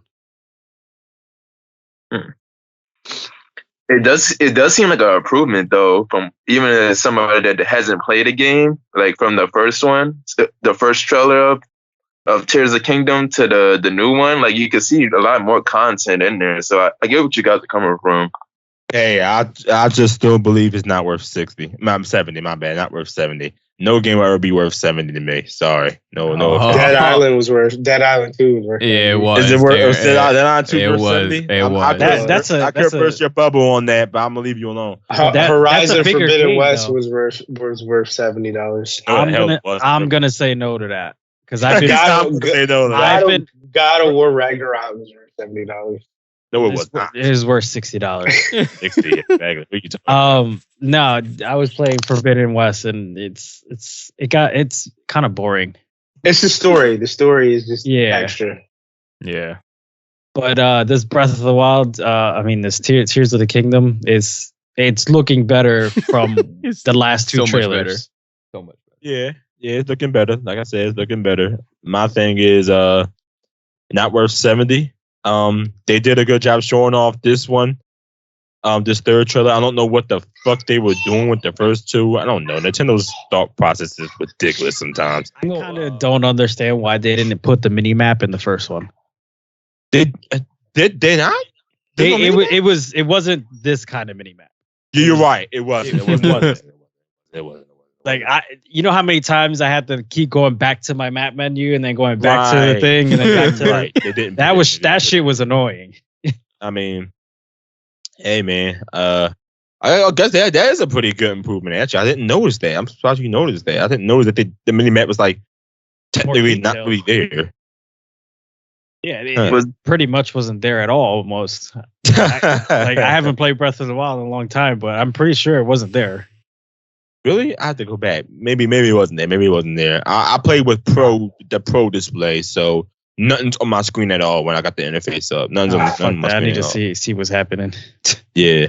But I'm looking forward to it. Obviously, I'm not going to pay $70 for it. I think it's fair. Aaron, so if Street Fighter 6 was $70, are you grabbing it?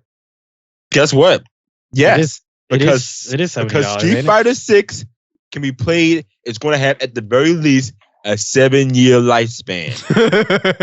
Yeah, but it's just. But all you do doesn't Breath of the Wild have endless lifespan? Yeah, because all the people are still buying this game till this day. My actual anti-Nintendo fanboy opinion. Technically, you were able to do all this shit in Breath of the Wild 1 through the power of emulators and mods, right? Well, you could do anything in any game with mods. Yeah, right. So that's why Nintendo was attacking that one dude on YouTube so damn hard. Because let's not talk about mods because mods make anything possible anywhere. They do. No, but I just Breath of the Wild. It will be. I mean. I'm sorry. I feel like it's not next gen enough for it to be 70. Well, I'm gonna have to go with Mir on this Street Fighter is. Well, I'm gonna have to go with Mir on this one. Why pay for just all you're doing is just fighting people?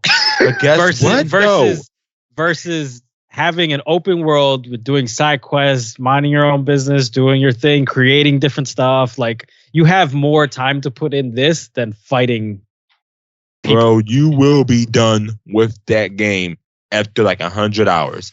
But guess what? With Street Fighter 6, man, it took me a long time to beat Breath of the Wild, bro. But I mean, maybe you got responsibilities. You know what I mean? Maybe you got a job, can't play the game too much. That's how it is, man. That's why it probably took you so damn long. I mean, bro. People still play Breath of the Wild to this day, bro.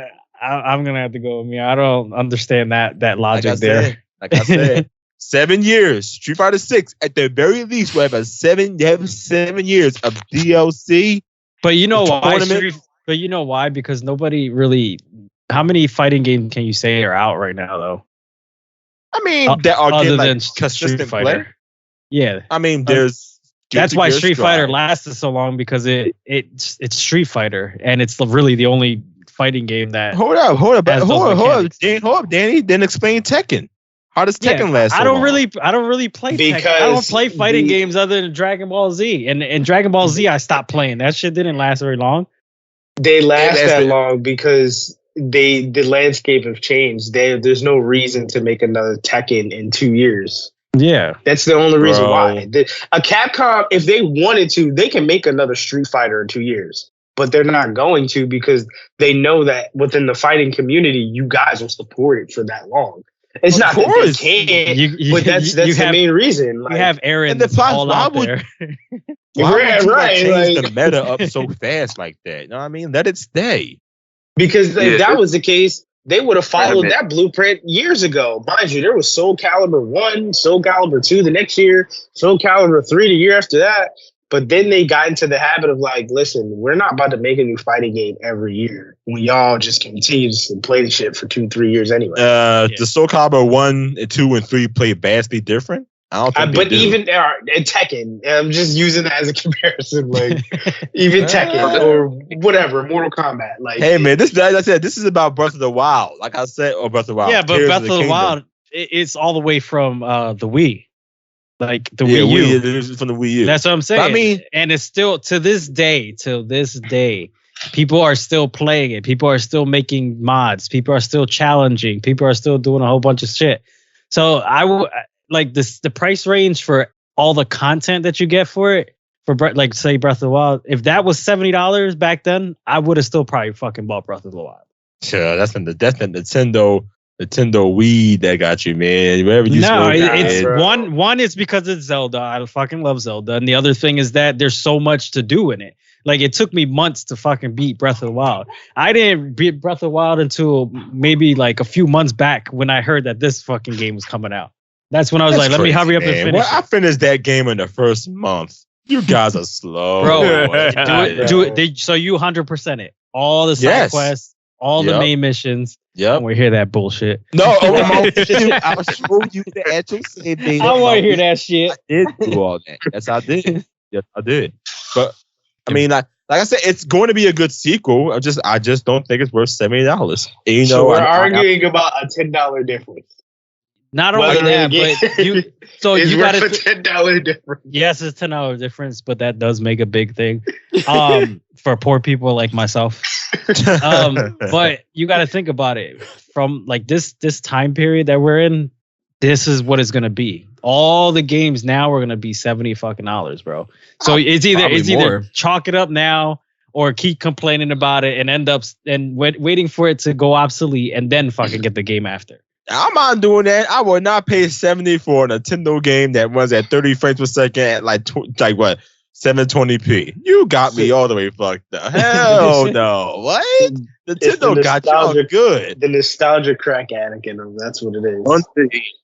Won't they wait for a new Nintendo console to come out for them to up the price to the next gen? Like, why don't they wait for that? Because Nintendo fanboys will buy in. Come on now, Pokemon. You see how bad the last ones were? Nintendo fanboys will buy anything. I regret that purchase. I regret that purchase. Wait, that was $70. That was $70. No, it was $60. But to get the full experience is technically $120. Well, if you buy the DLC with it, it's more than $70. So there's a DLC thing coming out for it. That sucks. Yeah. So no. All right. Crazy. So I think that kind of wraps up that. What do you guys think about this whole Last of Us mod? Like, I don't know if you guys checked it out. I think it's for the PC. Yeah. Is it official or is it made by a player? It's made by a player. It's made by a player, but it will be official soon to the public or something. Is that what they said? Yeah, it's on IGN's page. Yeah, but it's IGN. Fuck them. Yeah, I know. I hate them. No, trust me, I hate them. I want to burn them down. But it's just I don't know. Like I think it's believable. I think it's true, and I don't think it hurts the experience. It might actually help with the aiming mechanics in the game. So, I think it'll make it even more scarier. Honestly, for me, when I seen that, like it looks cool. It's all cool and whatever. But it doesn't feel like Last of Us anymore. It just feels like I was gonna say game. it doesn't stay close to obviously the same feel of the game. But the third person is what helped drive the story. I kind of think because you're watching the facial expressions and how they're reacting to the environment and stuff. I think like they didn't eliminate that aspect of it. I think it's just like when the cutscenes or you're interacting with the computers or whatever the case is. I don't think that they took away from that. It's just when you're playing the actual game. Right. That's what I'm saying. Like, even if when you're playing the game, if you really pay attention to your character while you're in game, you see the characters like react to everything around them. You see them making facial expressions or that's like true. you see them if water drops on them, they like wipe their face and stuff. Like you don't see that in the first person. Like it kind of pulls a little bit out of that experience, that immersiveness. Yeah, like it really drives home the world of Last of Us when you get to see like the third person point of view. I agree with that. It's like I don't think it's necessary for them to add a mod like that in first person, but I get that people just try to have fun. You know, like it keeps the game fresh. It's cool and all, it looks nice, but it's for me playing all the Last of Us games, it's like. Nah, I don't want it. And mind you, it's only for the PC, right? And obviously, their version has been fucked up since launch. You know what I mean? Like they've been having a lot of issues with them. So I don't know. Like maybe this can help the PC players playing Last of Us, but other than that, I can't see it coming. It won't come to console for sure. I don't think it'll be official for that. But I just think like it's a different take. again, I mean, it might help with your aiming. That is cool. That part is It might help. Well, I don't see a crosshair on there, so it might be harder. Yeah. I'm about to say I didn't have any problem with the aiming when I was playing it, but I know. shit. It is interesting. Like, I don't know if you guys seen that, but they started to recently add like AI generated like algorithms into Cyberpunk as well. It's like I wonder if they want to start to implement that kind of technology into games now. Like have modders be part of the development of when they put it on different sources like a PC or something like that. Well, it depends on what game and how much money they have to roll out because they're gonna have to start paying these modders. Right. Because I know Cyberpunk 2077 did that recently. Yeah, they hired them, so they're paying those modders. Right. Don't wonder. To help the experience? I mean, in that case. Well, no. So CD Projekt had hired modders because the modders were fixing the game themselves instead of waiting for CD Projekt to fix it. So instead, CD Projekt was like, "Fuck it, I'm gonna hire you guys to help fix the game." And what do you know? Lo and behold, the game is fixed. Yeah. That's crazy. And I did see that. It is crazy. I did see that Last of Us is they hired some people off Twitter too, like last year to help with their online game that's coming out soon. Oh, Twitter? You mean like actual Twitter users or people who worked for Twitter? Twitter users. Okay, that's probably a dumb thing to do. What the hell? Maybe it's the smartest thing to do because if it seems like a lot of these people, like a lot of these devs, they have less experienced people than the actual people who are modding. I feel like the modders have more experience doing the shit and getting the game right. We put it that way. As long as they, I guess as long as they're really good modders, then yeah, sure, go ahead. Shit. Yeah, that's what I'm saying. Like this first person mod that I'm seeing, it looks like it's part of the game. It looks like it's made that way. Oh, so it's not janky or anything? It's not. No, it actually plays like a first person shooter. That's interesting. It's pretty clean. Right. Huh. Yeah. Okay. To see those beautiful textures up close and personal, huh? Right. Yeah. I mean, don't get it wrong. Like sometimes mods be all fucked up, but there is a lot of other people who actually put the time and love into it, and they come out real nice. I do know that. So I mean, does it really hurt the experience? I don't know. No, it doesn't. No, it's optional. Nah, I can only see it helping the experience. Honestly, I think it puts more of a creepy, scary factor into Not creepy, but it might be different, right? I heard you earlier. You were like, it might be actually might be different. I always feel like these kind of like any type of like zombie or monster type game always is more horror. Like it has more horror features in first person than it does third. Oh, absolutely. Because your view is kind of like small, so you can't see all around you unless you're turning around, and by that time you get fucking scared or something. Yeah. Yeah. Unless you're playing Silent Hill. Yeah, unless you're playing Silent Hill, man. Yeah. Silent Hill did it regardless. Yeah. That mist everywhere. That would do it. Hey, Mir, well, the thing with Silent Hill is that they keep you in the dark most of the time. Hey, Mir, what you thought about the mod, man? And in the fog. Mm-hmm. You're Mir? Any thoughts, Mir? Yeah, just if they Naughty Dog make a VR version of this. If they made this, like if they took the quality of like what they did with Call of the Mountain and made like a Last of Us version, I think it'd be really good. I can see that. I can see it. Yeah, I can see that too. Yeah. Like making it, and it'll be more horror at that point then. Yeah, but Naughty Dog would really, because they don't do VR, so they would really need to take time to do that. Mm-hmm. Right. But I don't think it'll happen. So. No. We'll leave it up to the modders. We're too busy. Not unless they toss it to someone else to do it, but they'll fuck it up. Like who they give it to PC to make? Who made this on PC? Yeah, who made Last of Us Part 1? And it's all fucked up? What? What's fucked up? The developer team who Naughty Dog who did they give that to? Port. I have no idea. They fucked it all up. Who ported that? I have no idea. This first person thing looks pretty clean though. That's all I got to say about it.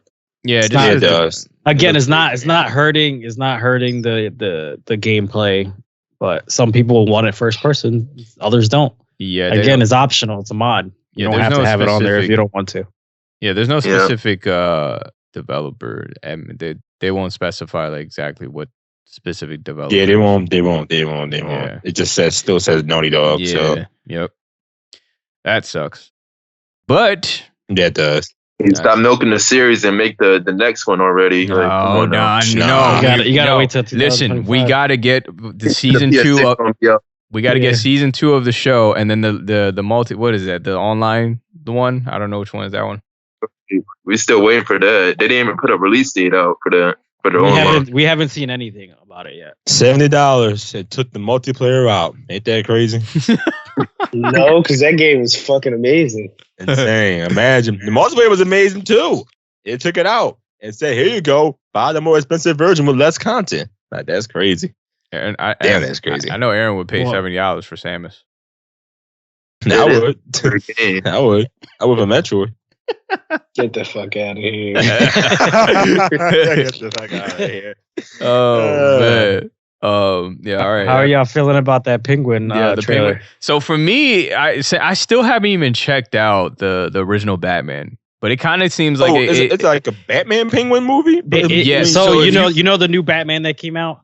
Yeah. That Penguin, that character, that Penguin has his own standalone show. On HBO what? Max. That's gonna be corny. What? Oh, what? I think he's even that interesting. I don't know, because I mean, it might be a little different. I mean, we seen Penguin in what, Gotham, and I argue like that wasn't the best Penguin. He did okay, wasn't terrible, but like I don't know, Colin Farrell. Nah, Penguin was great. He was fucking amazing in Gotham. Like, bro, he literally carried the show. Bro, Penguin in Gotham. I agree with that. I agree with that. I don't. Everybody else was just like, they were cool characters. Penguin was, he pretty much did character. The thing though, I think like the Gotham character of Penguin was a little bit more like, we've seen him progress. Whereas though this movie version, he's already established. Like, yeah, he's already who he is. He's that crime lord, that mobster, like underlord. Like, I think this shit's gonna be really good. Especially like if the people who, Danny, you're fucking gonna disagree. I know you are, but if it's the people who worked on the movie and they're writing like the show, I think it'll turn out really good. I hope not. I think it'll turn out good if they didn't write it. I mean, we could see like where you hope not? The question is like I hope the people who wrote the movie didn't write this Penguin show. The question is like, what can we going forward with the character itself, right? Like, we kind of like Mir said on the last Gotham show, we talked about how he was getting to where he's at now, but now it's like, what are we doing with this character going forward? You know what I mean? Like, that's going to be the he's Oswald Cobblepot. We're just going to see a more like in darker version of how he runs Gotham City. Like, interesting. I'm sure they'll have like his upbringings and all that. Well, they never really showed the Penguin actually running Gotham. He was always just like a scared little he was just kind of like Batman. Right. Remember, this is from the new Batman. The new Batman is what you guys said. I have to check out this movie already, man. This one is like more in depth. I think they're gonna do like a Catwoman show or something like that. I thought Penguin, he ran a certain area in Gotham. I know it was like the Iceberg Lounge. It was like I think he was in charge of like a gang. I think he was in charge of a gang. Yeah, because I think even in Arkham Knight, he has like a specific area to where he controls that part of Gotham. Yeah, I think he does. But I feel like he's like the weaker out of all the villains. He's the one that nobody really cares about. Yeah, even more than the Riddler. Which is why I want to see. No. Which is why I want to see where this one is gonna take him, because I want to see how dark they're gonna make him in this show. I want to see how fucked up and how much he actually like takes over and how much of a problem he's gonna be. Because they might put him higher on the pedestal than they did before. The thing that makes Penguin good is like Penguin, like especially from the comics, he's a planner, but also he's a collaborator. That's where Batman really struggles with the Penguin. Like It's more so not head-to-head combat. Like he's the easiest to like catch. Yeah, but like if the Penguin works with other criminals, then collectively that's when Batman really has trouble. Well, that's what he does. He collects allies to help him, run shit. Which says a lot because it's hard to get a motherfucker like Bane on your team. Yeah. It's hard to get a motherfucker like him on your team. That's true. I mean, I just hope it turns out great because I mean, like when you think of terms of like making a villain show too, because like they didn't do right with Swamp Thing, man. I really had high hopes with that one. So I'm hoping that with this particular, especially Cobblepot is he's a big guy. You know what I mean? He's one of the big villains in Batman. So it's like I hope they don't. He's the most known, but I wouldn't say. I think he's the easiest to take down. Well, but that's what I'm saying. Right. Hopefully, we can see a different perspective in this freaking series. You know what I mean? Like this might be different. Yeah. It's like they're going for like a Godfather kind of feel. Like, that's what it looks like. I like how they're trying to develop these villains and like within the universe to probably make it to make us care about them a little more. I like that they're doing that. Same with the Joker. I mean, I don't like the Joker films. I don't like them too much, but I like that they're trying to get us to care about them. Just like, are they gonna do this with every villain though? Which I still don't care. Speaking of that, I wonder if this is going to bleed into the new Joker 2 movie. Like, if they're going to actually. So, man, I don't get it. I mean, I don't get the appeal of the new Joker movies. I don't get it neither. You've been hearing it from me. I do not care for the Joaquin Phoenix Jokers. Yeah, I really don't. Oh man. That version way better than the previous versions of the Joker, especially the one from Suicide Squad. Oh, I hate that Joker. Jared Leto. Yeah, that was horrible. Jared Leto, right? Jared Leto. Yeah, Jared Leto. Yeah, I don't like that one either. I just feel like those Joker movies get too preachy with their messages to an extent. When you're talking, I wish Heath Ledger was still around because he was killing it, man. Joker, man. Oh, he was phenomenal. I wanted to shake his hand. And when you come in terms, and as far as you talking about Jared Leto, it's like I really wouldn't diminish like him as an actor himself, but like the role. Morbius. Yes, it's like his track record is like really. It's like it's getting down there, man. It's like every time you see him play a role of some like one of the most iconic characters, it's like I don't know. I'm not really too iconic, but like the Joker.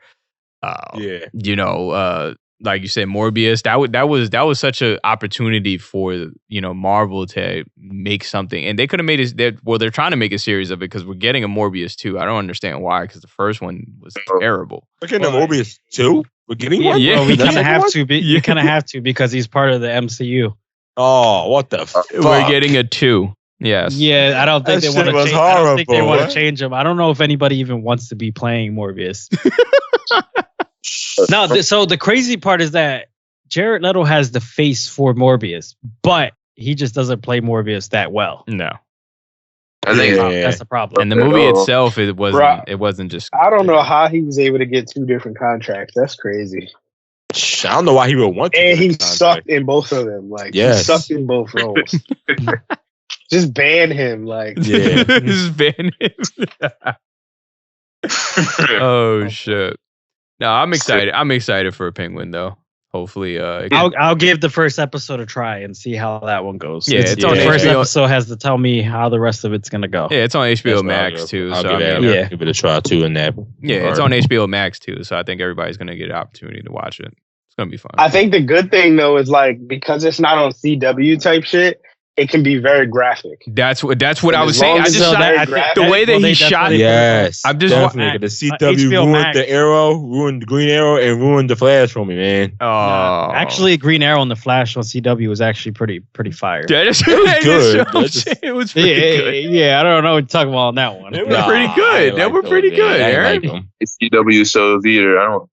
Nah, but having like one of these type of shows on HBO Max, I think HBO Max does a real good like thing with their series. Like their series are pretty fire. I agree.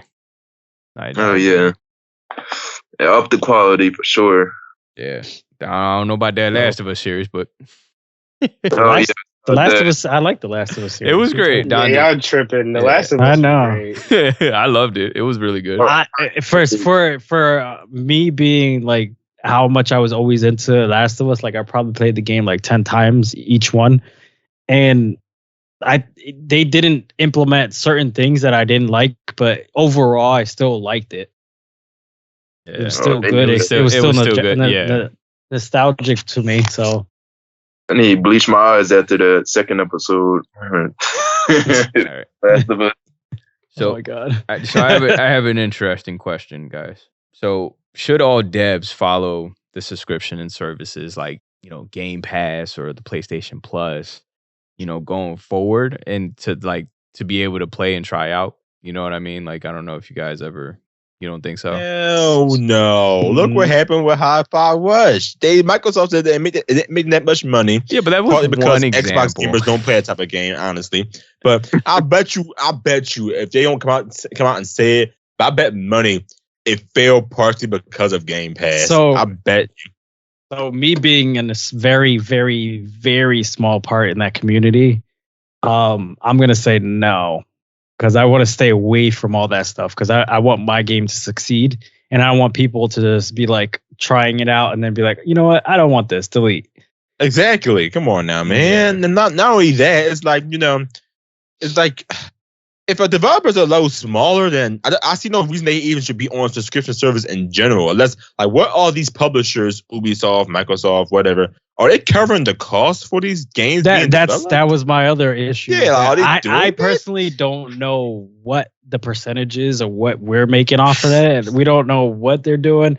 It's different from actually us selling the games ourselves. Right? Exactly. That's what I'm saying. Then you got to take into account the actual subscriber base of the subscription service. Like, how many people are subscribed to that damn thing? I mean, if Xbox is, for example, if Xbox main audience are a bunch of bro gamers, not saying that it is, but like a good chunk of them probably only play Halo, Call of Duty, and sports games, are they going to want to play a fucking Hi-Fi Rush? Like, come on now, they're going to see, come on now, like, I just don't see why you would put it your game, especially if it's an indie game, on Game Pass starting out. Like, what? Nah, don't do that. Maybe down the line. But again, like I said before, like if the game does well and it's been like years later, then sure, put it on Game Pass so everybody can play who still hasn't gotten it.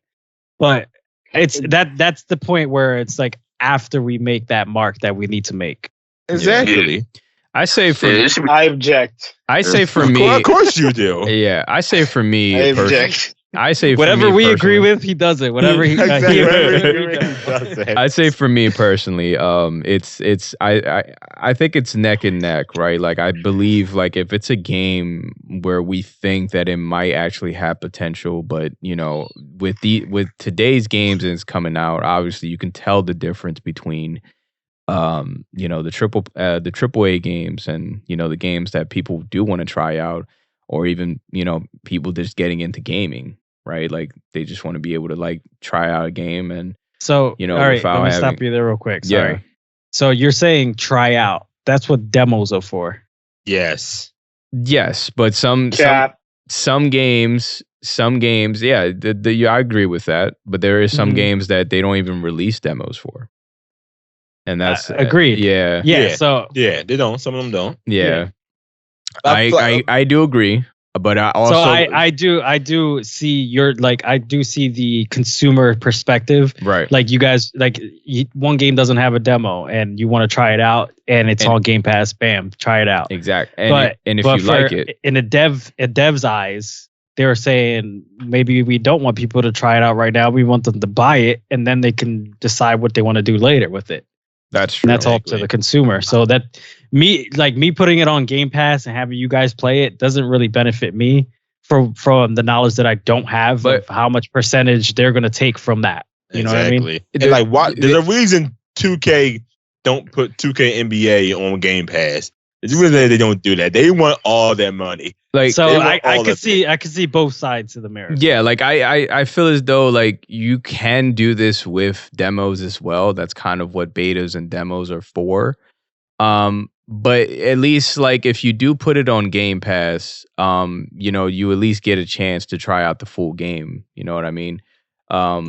And the thing is, like, if there's issues with the game itself, at least that kind of tells the devs and say, okay, you played it on, Game Pass or some sort of subscription. At least they can get some sort of feedback back from the game, from, consumers being able to try out the game. And you know what I mean? Like, that kind of tells them what to do going forward. So it is, and I agree, like you said, you can do that with demos, you can do that with betas, but it's still an advantage point to actually have some games on there as well to try out. And, demos is literally like, that's fine too. Like, demos is like one level, maybe two. Some demos are longer than others.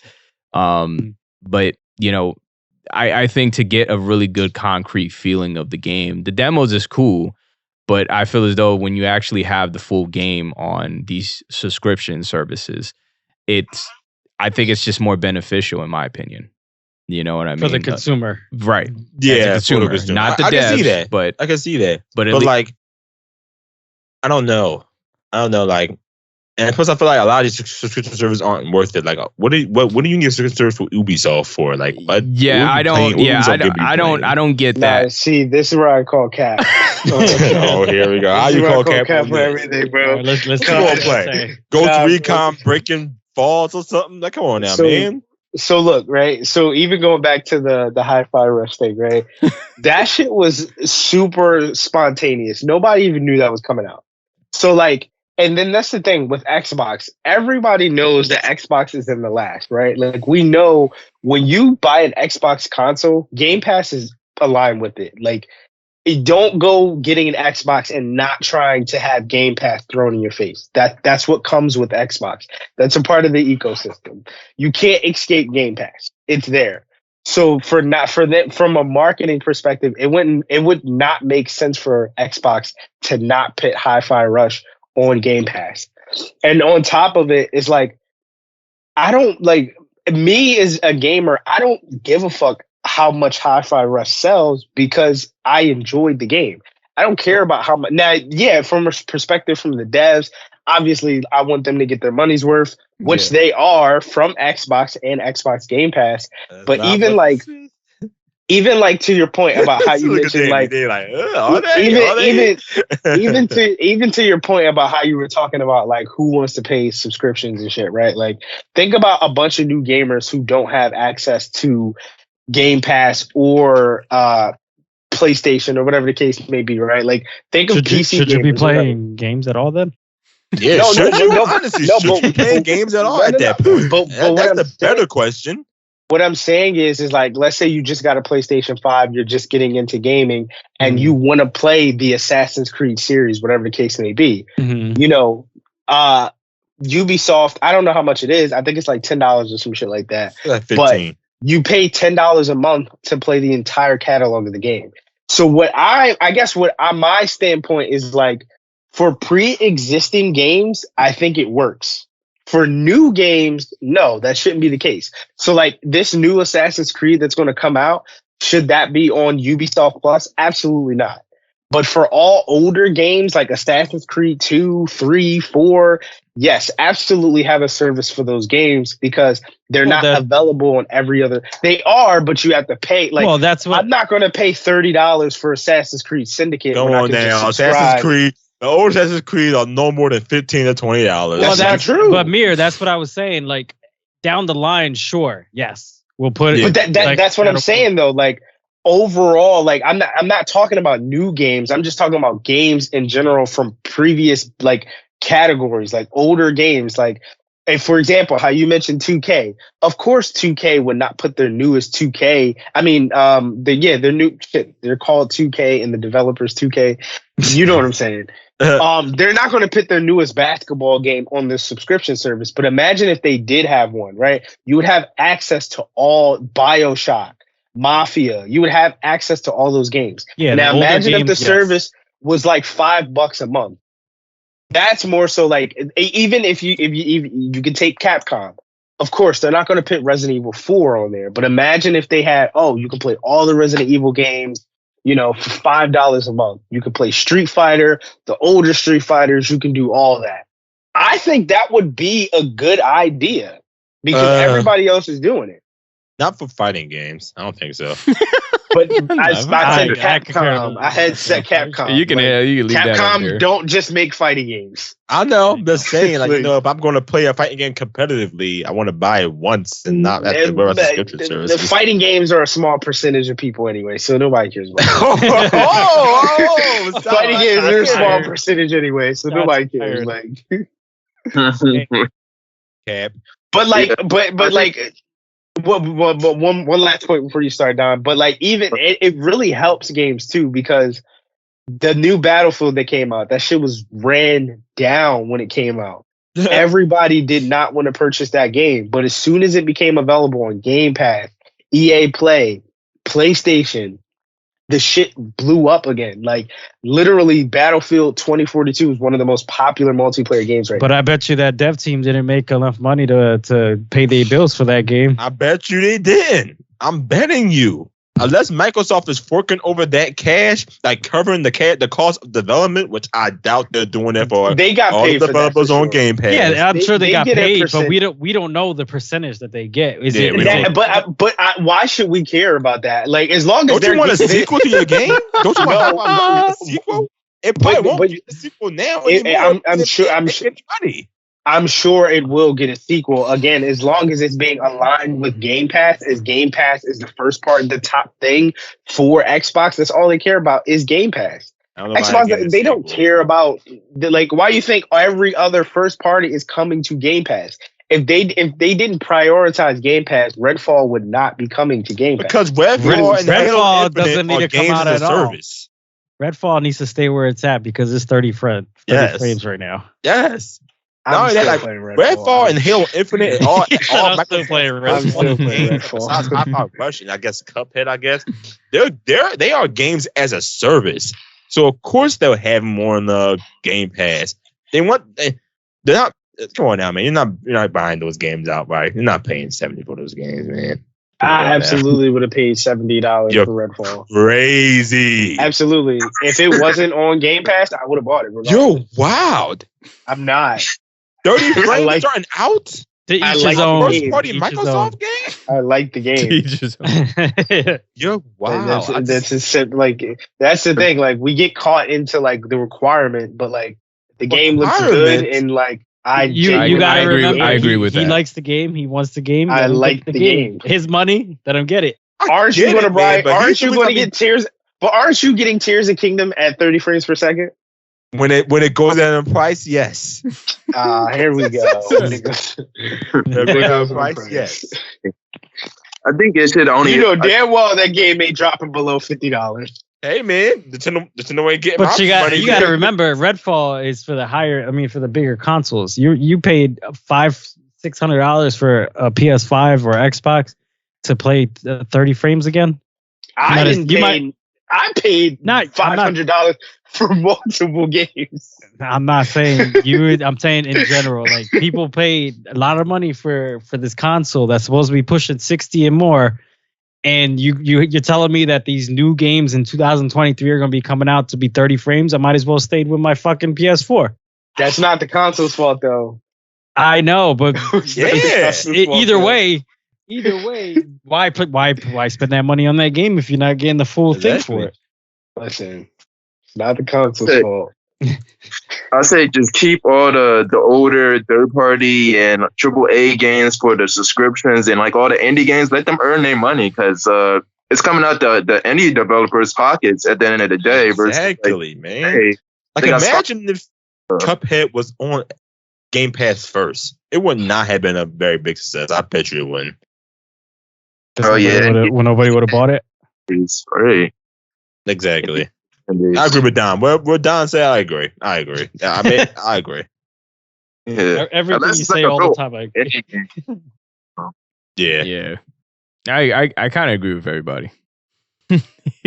Really? Nick's just absorbing all of it. Yeah. just because I see it from everybody's point of view. It makes a lot of sense. I see both sides, so yeah, it is what it is. So I'm for independence. I don't know about the one subscription service I don't know about is that damn expansion pack by Nintendo. I don't know what the hell they got going on. $50 a year. That's crazy. No, remember $50 a year, that's crazy. We try to stick with PlayStation and Xbox kind of stuff. We don't even talk about Nintendo. No $50 to play Mario. We don't talk about fans the bare minimum, and like they'll eat that slop up, man. They'll eat it up. How we go from paying maybe $40 for the games that we want to paying $50 a year to rent them? They know what they're doing, man. Nintendo said, "We see what y'all doing over there, but we gonna do this. Yeah, we gonna do this." Hey, man, and apparently, no, they get defended for it. I guess Nintendo's their subscription service is definitely not worth it, in my opinion. Definitely not there. Wait, is Ocarina of Time and all that on there? No, not it yet. is. It is. Oh, it is on there. Guess what? I owned Ocarina of Time on 3 other consoles. Wait. So is there? What? But is there like an enhancement with it? Like, does it look better on the Switch? These are emulated games. They don't damn emulated these games. What? Yeah, I think you might be able to run it 60 on there, right? No, it's still 30. Even emulated? Yeah, emulated. And there's no resolution upgrade or anything. Nothing. Hell no. I mean, that's crazy. The Switch's resolution is 1080p, but like the actual in-game textures and all that stuff, no, it's still very much 280 or whatever it was. Hey, I got a question for y'all. Will this be the best year for fighting games, you think? Oh, what? The Street Fighter 6 coming out, you damn right. What was the last good fighting year? Mortal Kombat Fighter 9. Z, when Fighter Z came out. Oh yeah, people played the shit out. I say Mortal Kombat 9. Last good fighting game year probably had to be also the last season of Street Fighter 5. We got a lot of creative characters. A lot of people came back to the game. They added extra modes. They added like extra beat triggers. Does this count for Super Smash Brothers? Man, please. Yeah, I guess like logically, does this count for Super Smash Bros? Because it's technically a fighting game. No, yeah, you're right. I guess I meant like because you know how like this year we're getting Mortal Kombat, possibly Street Fighter 6, Tekken 7. There might be a new 8. Yeah, shit, that's what it's called. Yeah. But that's like 3 heavy hitters. And imagine if a Soul Calibur got announced. So when the last time that we have like all these heavy fighting games come out at the same time? Yeah, that's what I'm saying. So yeah, around the same time that all these new ones are coming out, I would say this will probably one of the best years for all these could come out. Especially being pushed on to the new consoles. I would say it would have been better if we were getting Mortal Kombat this year too. Yeah, I think we are. Nah, I think it's gonna be next year. No, dude. next year. Be next year. Yeah. Why? Like, yeah, that's what I'm saying. The shit, it can't come out in the fall. Like, right. Nobody worry about no Mortal Kombat 12, man. Oh, Aaron, I disagree. The next one we're waiting for is Tekken 8. Yeah. Oh yeah, I forgot that shit doesn't even have an announcement yet. I mean, the best year in fighting games will be when each of the fighting games that came out pushes not only the gameplay to the next level. Don't say some 1990 shit. What you mean? I mean, it would have been like 1992 Mortal Kombat. Bro, the best year of fighting games in general was when 2008, when Street Fighter 4 came out. And I'm tired of you and this damn Street Fighter shit. No, because when was the last time we had a Street Fighter game prior to that? 97, I believe. It was 97 or 99. I want to make a bet with Aaron. I want to tell him. I want to see how long you can go without saying Street Fighter. I'm gonna lose that bet. I'm tired of this damn Street Fighter. What about Dead or Alive and Virtual Fighter? Like, what happened to fuck those games? We're talking always about some damn Street Fighter. The problem with Virtual Fighter is that it's just too damn difficult, man. They do not invite new players in. Dead or Alive back then hit different though. That shit it did. Dead or Alive hit different. It did. I played that shit on the 360 and the Xbox One. But it's like you got like it's you don't want to oversaturate the market either with fighting games, man. I mean, you do. Can people? No, man. You are. How you gonna say that? You just said it was a small audience, man. It is so you don't want to audience. But I think what they're doing now is a good time to do it because we haven't had a new fighting game in a long time, and the fact that each kind of genre is coming out with their own fighting game, each like Street Fighter, Tekken, they're all coming out with their newer versions of it. So I think it's a good time to do it because we haven't seen a good new fighting game in a while. Y'all been leeching off that Street Fighter 5 for years now. Right? Then we got so much for paying just $60. Isn't that crazy? We got like how many years? That was like 7 years, right? But you're not getting much out of it because y'all just playing the same fucking people. The same people on the same rank. Yeah, all y'all doing it is just to say that one is better than the other. That's it. Yes. There's no extra content. I don't have no extra There is extra content. There's more characters. Now stop. That extra character shit y'all stopped a long time ago. Play them at launch and then forget about them. Their new character shit stopped a long time ago, bro. No, I mean, right. It didn't though. It did. Last character release was probably like 2020. No, the last character release was 2022, I think. Last year? Oh shit. Yeah, it was Oro or oh man. Luke or Oro was like the last character. That's another dumb thing too. Why introduce DLC characters? Just add them to wait until your next game. I think they added Luke to push him into the next one. That's why, right? They could have they did. Luke was supposed to be supposed to be Street Fighter 6. But whoa! Are you saying release the game with bare bones content and just be done with it? No, I'm saying don't if for example. You said, when did Luke come out in Street Fighter 5? Like 2022, early 2022.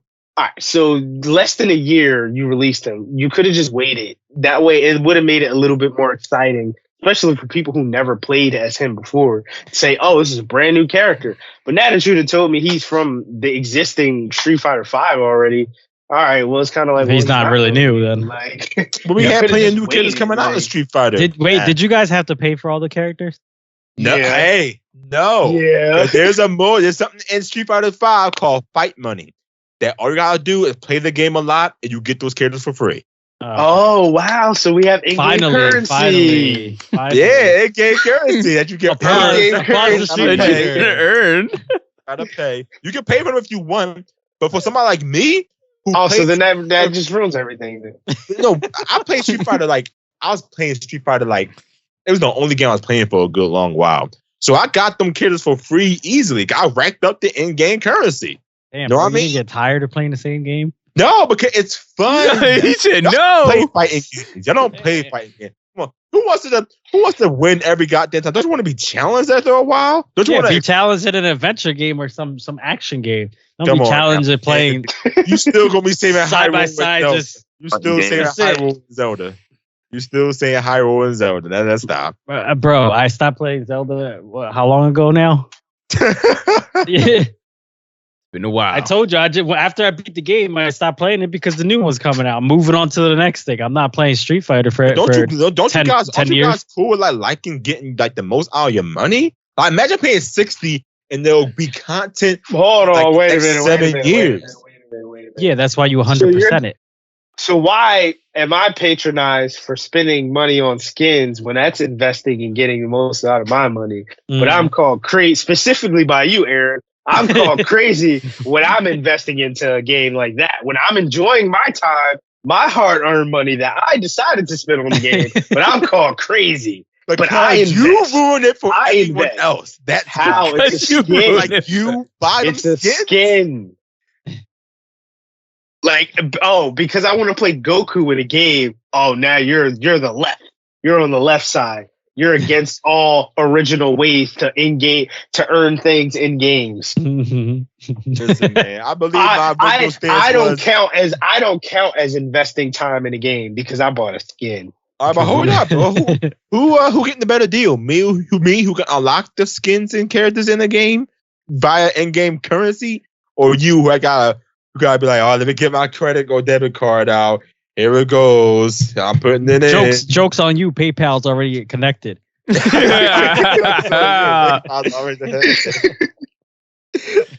Damn.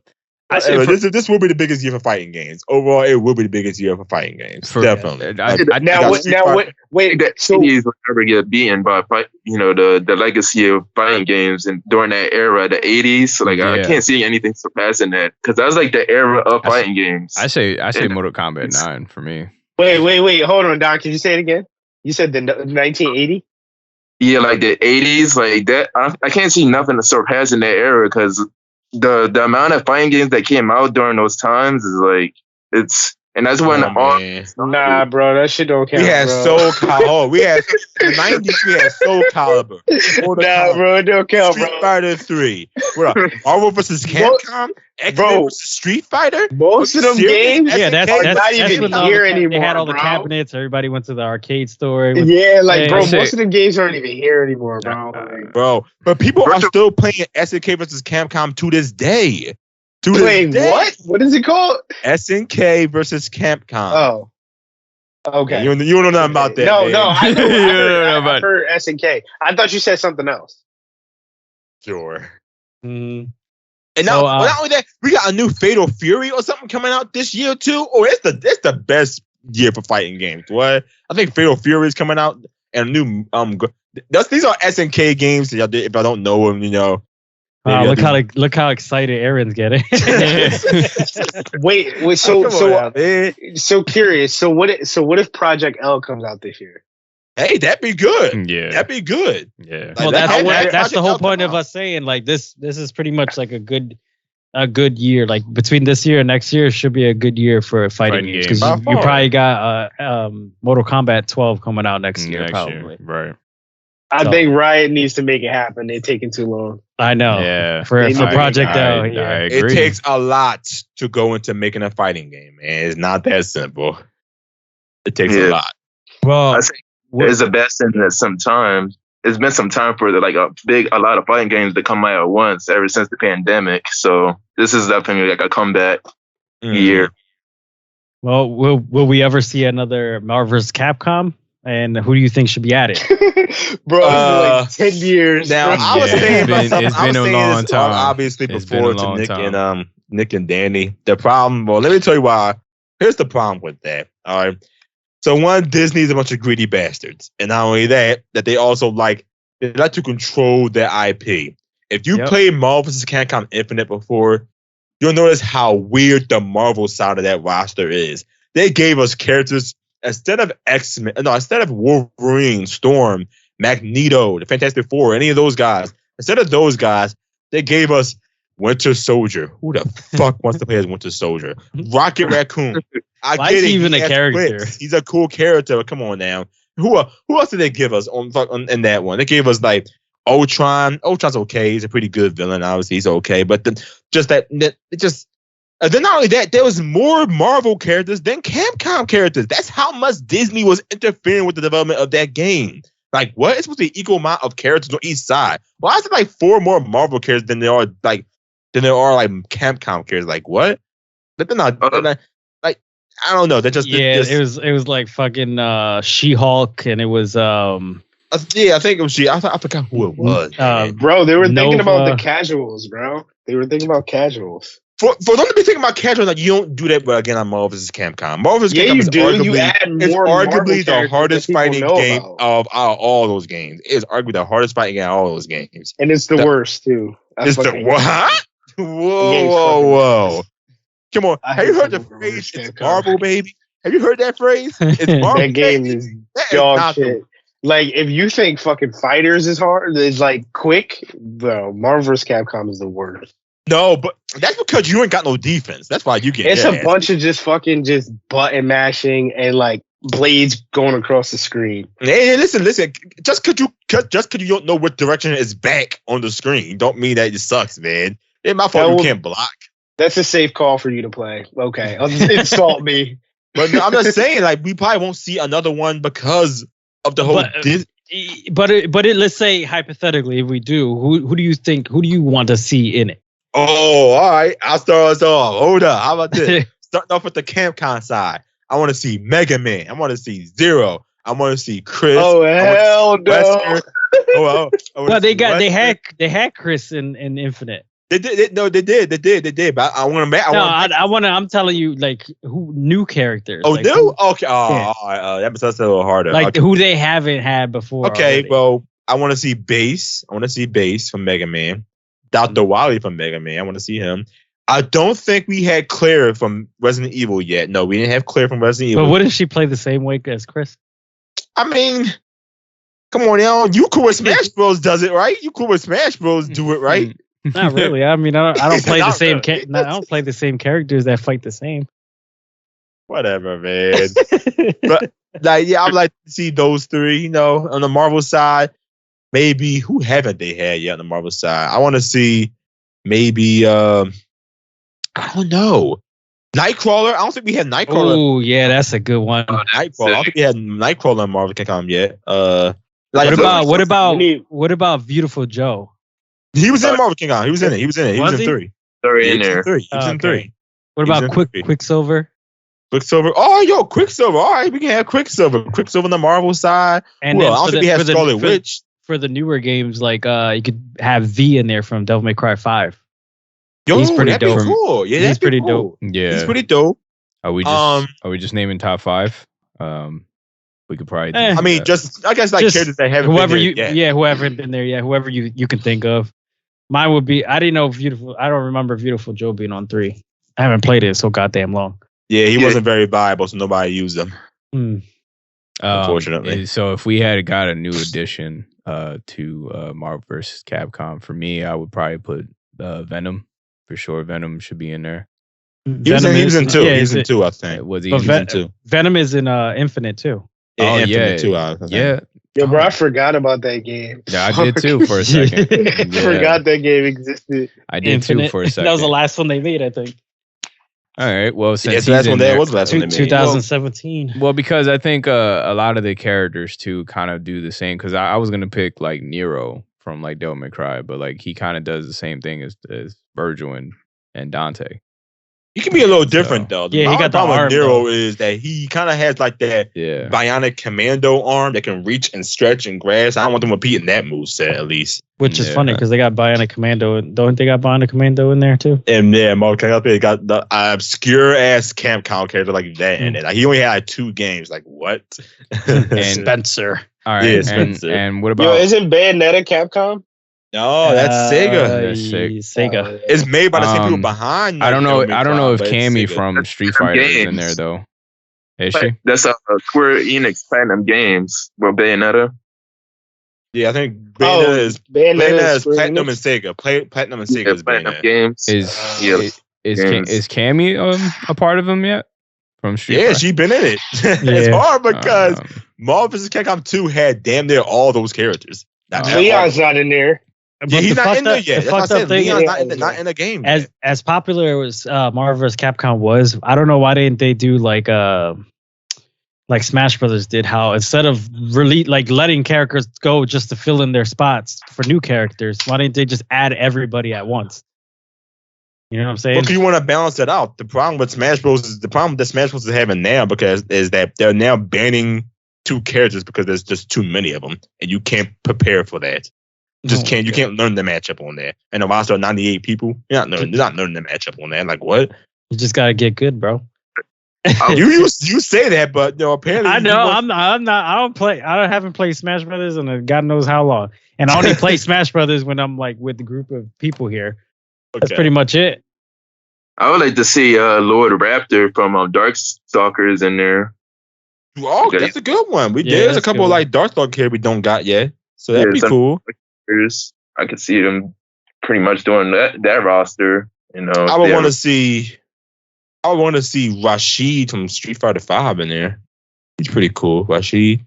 And Vega from Street Fighter hadn't been in one of them yet. I think Vega from Street Fighter. He was in one of the original ones though. Was he? Damn, that's crazy. I think so. If he was, I don't remember. That's crazy. Damn, it's not a lot of characters we can pick from, honestly. Yeah, there's not a lot when you come in terms of because they pick so many of the great characters they have on Capcom, and a little bit of, I mean, you could say like a little bit of Marvel too, but you have to really know most of Marvel's characters, especially the ones who haven't been on there. Like Moon Knight wasn't in them, right? I think Moon Knight wasn't in it. So they added Iron Fist, which I'm surprised they added. Iron Fist was fire. He was nice. I liked it. Yeah, I liked his combat. They added there's no Moon Knight. There's no Luke Cage yet. If anyone's interested in Luke Cage, there's no Luke Cage. Now, since Marvel was able to migrate Star Wars, right? Can we put Star Wars characters in there now? Hey man, they were in Soul Calibur. I see no reason why not. I want to do some Infinites with Darth Vader. I wouldn't mind. No, crazy. Star Wars over. Yeah. Now we could put some Star Wars characters in there. Now we're talking. Yeah, and a big one like who else on the Disney side though? Since Disney owns Marvel, obviously, Yeah. Who else on the Marvel side? Like, you got Miss Marvel. You got. But yeah, I don't think she's in there. Yeah, she's not in there. No, Rogue is in it. My bad. Rogue's in it. Scarlet Witch. I mean, what's her name? The Witch. I don't know. Yeah, Wanda. She's not in there. I don't think she's in there. She's not in there. The Vision. Vision too. Vision would be good in there too. Vision would be good. Yeah. Yeah, this is difficult because that like a lot Marvel vs. Capcom 2 kind of covered a lot of them characters. They already got Hawkeye in there too, and they got Hawkeye. Yeah, they have Hawkeye in there. They do. I don't know why. He's pretty good. He's pretty good though. He's pretty high tier. So I guess that's why. Yeah, maybe. He's not that bad. Who else hasn't been in there yet? I'm trying to think too. Like, yeah, it's difficult. You had essentially 5 games altogether, technically, where they all could have been in it. Marvel Capcom 1, Marvel Capcom 2, 3, Ultimate, and then Infinite. So like they had like 5 games to pick from characters. I would like to see Killmonger in it. Oh, yeah. Killmonger's cool. Why not Black Panther? Him too.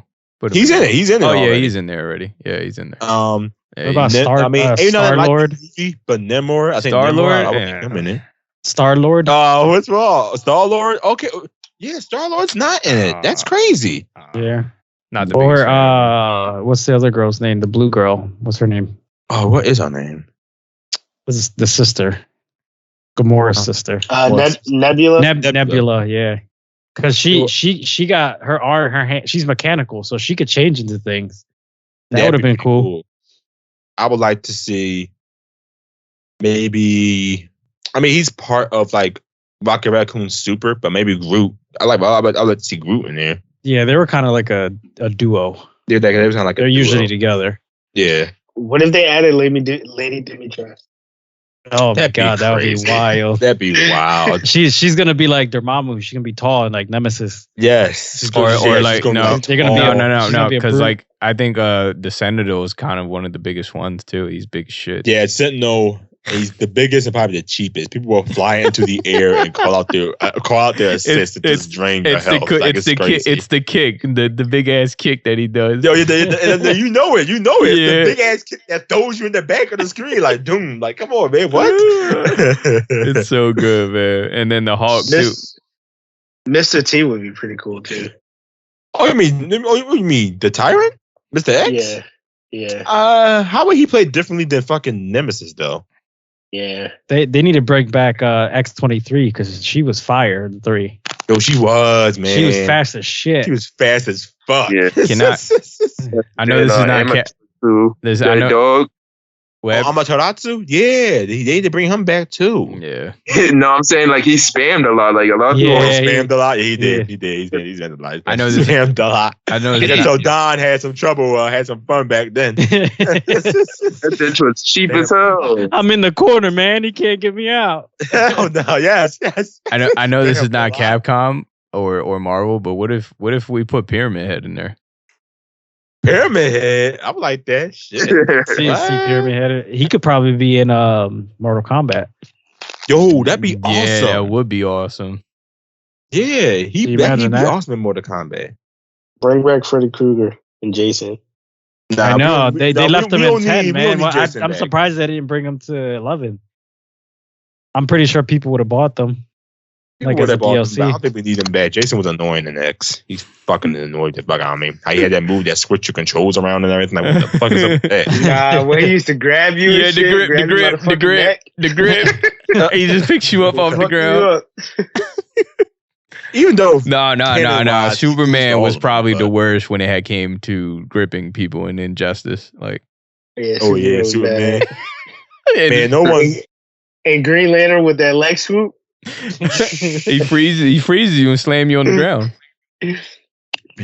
Oh shit! All right, Batman used to fuck you up too with the little combo joint. just to wrap things up, let's talk about this last one: the top 10 best fighting game characters of all time. Right? We're gonna look at a list, and then we're gonna kind of talk about the ones we feel as though that should be top. Yeah, where's this list at? IGN probably. No, please don't say the IGN. No, watch Mojo. Can you guys see my screen? I can see it. So be sure to subscribe for more great content. Watch this bullshit. I'm ready for the bullshit. One entry per franchise, and we're only including characters that were fighting game characters first. So while we can't deny the fiery ferocity of the Falcon Punch, the good Captain Falcon and everyone else from the Smash Brothers series is excluded. Exactly.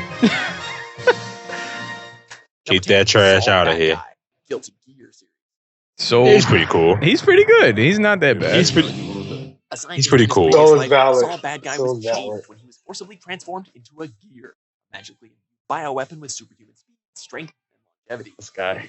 Pretty cool. This super-powered bounty hunter knows how to do some damage, developing his name own Soul? fighting style and skill. Yeah, his name is Soul Bad Guy. The fire seal, Soul Bad sword that Guy. increases his damage abilities. I didn't even put that for rough school in there.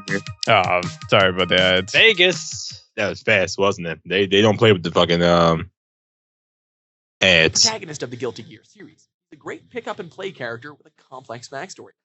Mention that Saul's based on both Guilty Gear's creator Daisuke Ishiwatari and rock legend Freddie Mercury. No doubt, Saul proves that sometimes I know the Freddie Mercury part.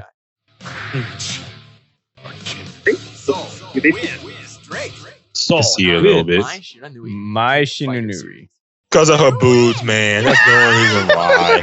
It's only because of her boobs. That's facts. That is facts. It's just what King of Fighters, right? Yeah. Yes, it's Fatal Fury and King of Fighters. Like that only because of the boobs. Fatal Fury and women's teams throughout the tournaments. Maya's a combatant full of surprises. Skilled in the art of Shiranui style ninjutsu. Yeah, only because of the boobs. I don't see why anybody would like her that much, honestly. I'm being very serious. I didn't, Are they just going with aesthetics, but or yes. I ain't like Ragnar, man. He seemed like a generic anime protagonist. I was about to say, is this an anime? Nah, it's an anime fighter, but that's I don't know. I never felt pretty interested in any. What's up with this list already, man? Oh, he's in Guilty Gear too. Replacement arm. Azure Grimoire. I don't like Dante. Substance called Seether. Form the claws or black beast. Yeah, he definitely do like big ass sword. Remind me of Inuyasha. Nicknamed Grim Reaper, Ragnar has earned himself a fearsome reputation. And he's an edgelord at that. That's even worse. Right. That's what I'm saying. Look like he's done Devil May Cry. Unshakable resolve and an epic theme song that puts the edge in Blood Edge. Make it easy on yourself and just stand there while I cut you up. Number 7, Morrigan, Darkstalker series. I can see why for her though. She is like she is high tier in all the games she's in. Like she's broken. Like what do you mean? Darkstalker's game? Like yeah, like she's obviously I guess the booze for some nerds or whatever, but like she's like she's the character to go to. You just want to cheese the fuck out of your opponent. Right. Like she's cheese, man.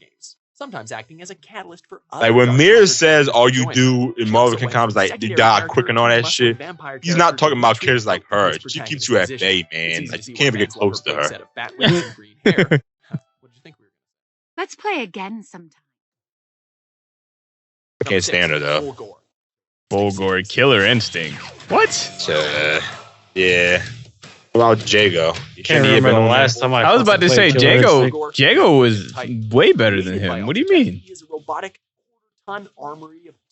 Nah, Fogover's crazy, low-key. I mean, I guess, but I think Glacius is better than him.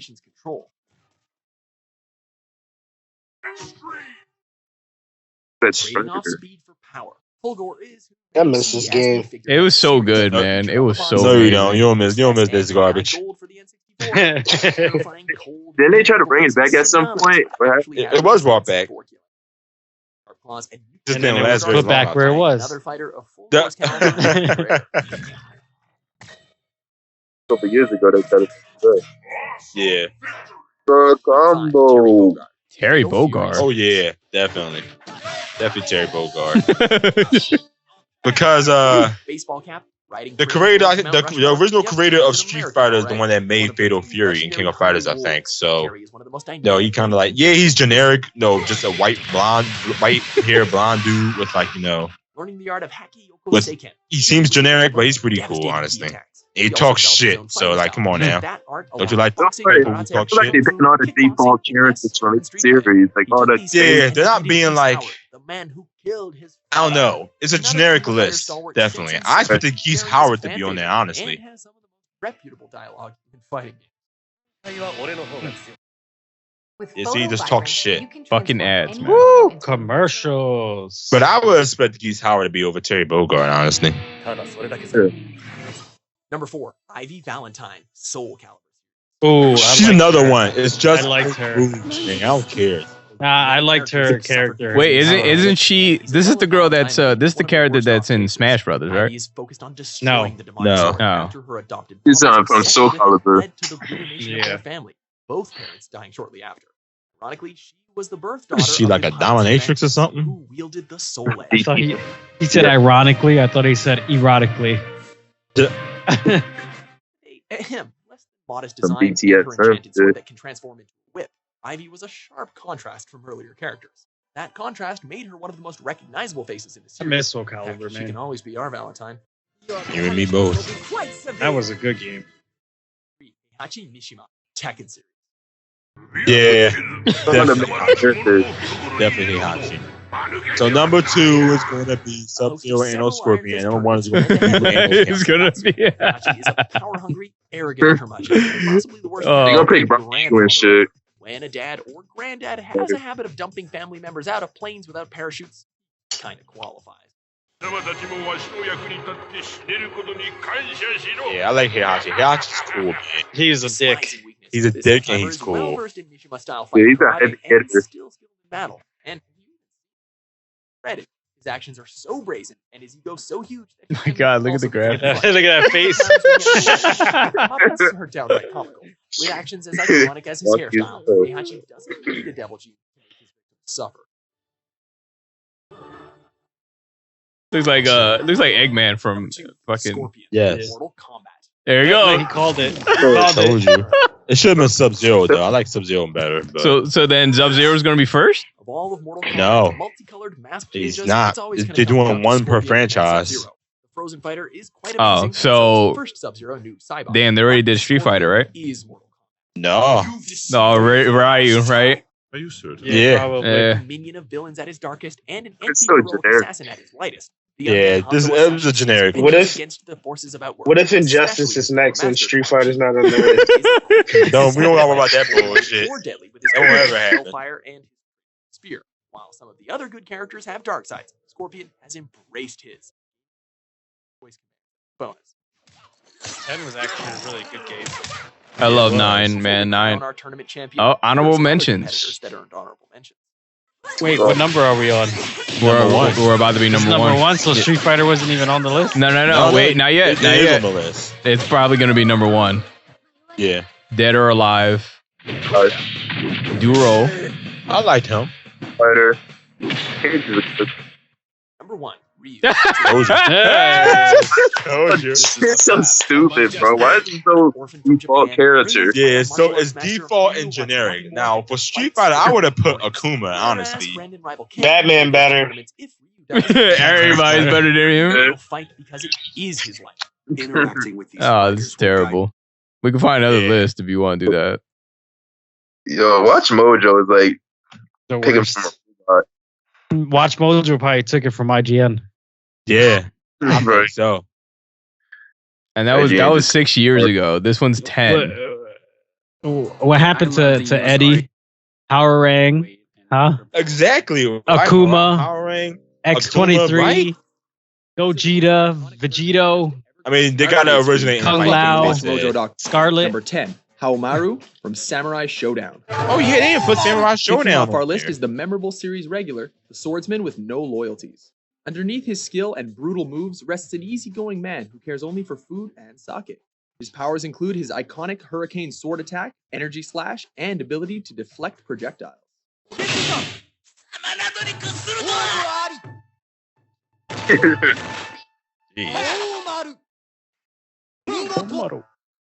Nice. 9. Kasumi from Dead or Alive. Yeah, now she's on there. We would like to pick all of the women from this series, but we'll happily settle for this See? runaway teenage It's only chick. because of the boobs. Symbol of gaming with spectacular physics.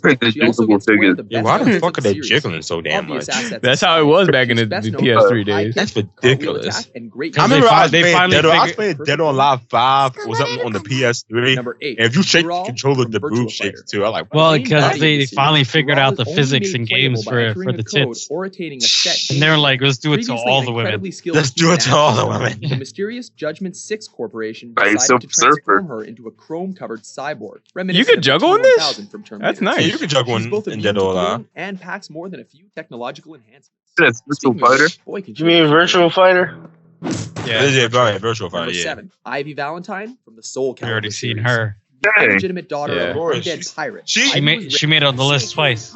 Yeah. You know who Number who 6, stays on Morrigan. this, honestly. She made it on the list twice too. Of course Jin she is the did. hero of the series, and This time they Satan, put which Jin allows him instead to of transfer the Tekken joke number Heihachi. 5. Jin Kazama Yeah, they put Hayashi Jin. Mishima from Tekken. Yeah, what the fuck? Jin is the hero of the They series copy and and pasted entered the the- Tekken tournament They to put both avenge of his them. mother's death. Interestingly, he possesses the Oh, Devil Gene, having been branded by Satan, which allows him to transform into the demonic form Devil Jin. Equally iconic is the very funny, yet very evil karate fighter Hayashi Mishima. A man in desperate need of a Karate. comb, he has hosted half of all the Tekken tournaments, playing the role of the final boss. Is he still in Tekken? Nah, he's dead now. He died in Tekken 7. Number 4. Or Terry did he? Bogard, Fatal Fury. Or did he? He I knew he was got- going to stay on there This too. American. Terry Bogard. Number 3. B Orchid, Killer Instinct. They While no, many still associate no. Orchid Jacob, was- they Orchid not as the fucking- figurehead of the series. Orchid was This fire, Jade though. Vixen easily steals the show. Orchid was Bulldog fire, is she slow and was. Nobody ever picks him anyway. Yeah, She where's uses her Jego legs though, to man? perform Jego was jaw dropping nice. spin kicks And and they is able to just said transform they into a said cat Forgor forward was no slow apparent and reason. no one even picks him anyway. So why the fuck did they put him on the newer list? Oh Number my 2, god. Scorpion and Sub-Zero. Oh my god, it's gonna be They're Ryu doing again. two. Yellow They're It's gonna be doing Ryu Ninja again. Warriors not only spawned a ninja craze, but prompted the Number later one is Mortal Ryu Kombat and Ken. installments to feature counterparts from pretty much every color of It's gonna be the the same rainbow. shit over Scorpion again. That shit about to be is an undead Chun-Li. ninja seeking revenge against Sub-Zero, It's about to be Cryomancer Chun-Li. able to generate ice Nah, it's attacks. gonna be Ryu and Ken. 9. Yo, this was These so guys good, dish out some of man. the most gruesome fatalities the arcades have Like, ever seen. they just look at the game cover and say, "Oh, that's the best character."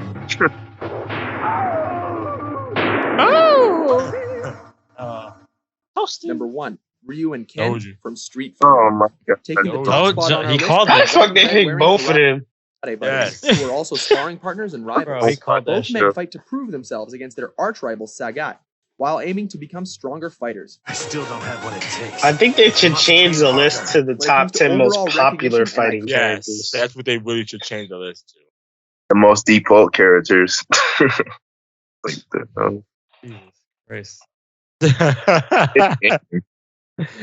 Days like this fucking these fucking lists were horrible. they could have at They least were. They really were. Honestly, I'm being honest. Nah, some of the choices were valid though. Some of them, not all of them. Like what's her name from Dead or Alive? She definitely was the best character in Dead or Alive. Yeah, she was. Was it Kasume, something like that? It's just Watch Mojo. You don't even got you don't even got IGN up there. Is that Mega Man? Yeah, he's in them. He's in Tekken X Street Fighter. Wait, hold on. Why you look like that? It's bad box art Mega Man from the original Mega Man.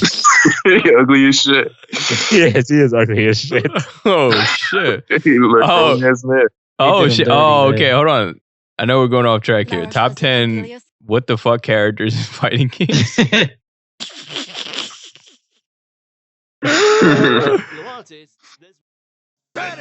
The fuck is that guy? Before we begin, It's the fat dude was Rufus from Street Fighter 4. Rufus. to our channel and ring the bell to He was oddly enough the best character in the game for a good long time. It's over. Yeah, Blade? No. That's the crazy, bro. He's ugly as shit. He got a gut. That's like Sonic. Yeah. Sonic with the teeth. Like Mega Man if he was retired. He was retired. See? This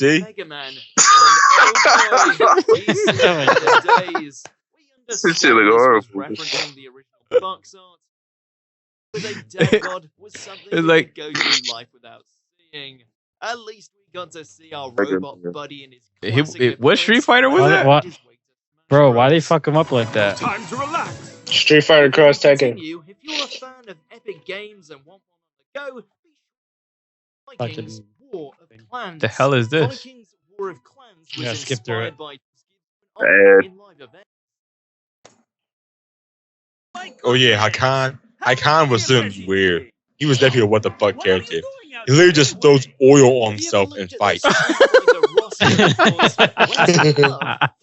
Oh no. He is. But oddly enough, the oil is useful. Like he gets to move without moving and everything. It's strange. Just take a look at him. He's practically a walking clock. What the fuck? Look at that super. Look at that super. This is a unique character, I see. Yeah, it's very unique. He just represents Turkish oil wrestling. How is it constantly running like that? I don't know. This is the first step on my way to becoming the oil king of a new. I don't know why he's red though. Number 8, Roger. Oh yeah, Roger was definitely what the fuck. What the? It's a fucking kangaroo. Roger was definitely what the fuck. Yeah, Tekken's known to have like animals like the panda and the and a raptor too. Yeah. He's just in there, bro. I can't think of shit, bro. It's like a wait, what? It wasn't. Wait, then what? What was the kangaroo in Streets of Rage? Look at the kid. I don't know the. Oh, you're talking about Streets of Rage. I don't. Yeah. Oh, Rue. That's yeah. He fucking him up. Yeah, exactly. But his legs, bro, the legs is crazy though. Why they make the legs Everybody like else that? is hopping. He's over there running. Why his legs are so long like that? He's the kangaroo. He's picking shit. Looks so on fancy. He's still in Tekken? No.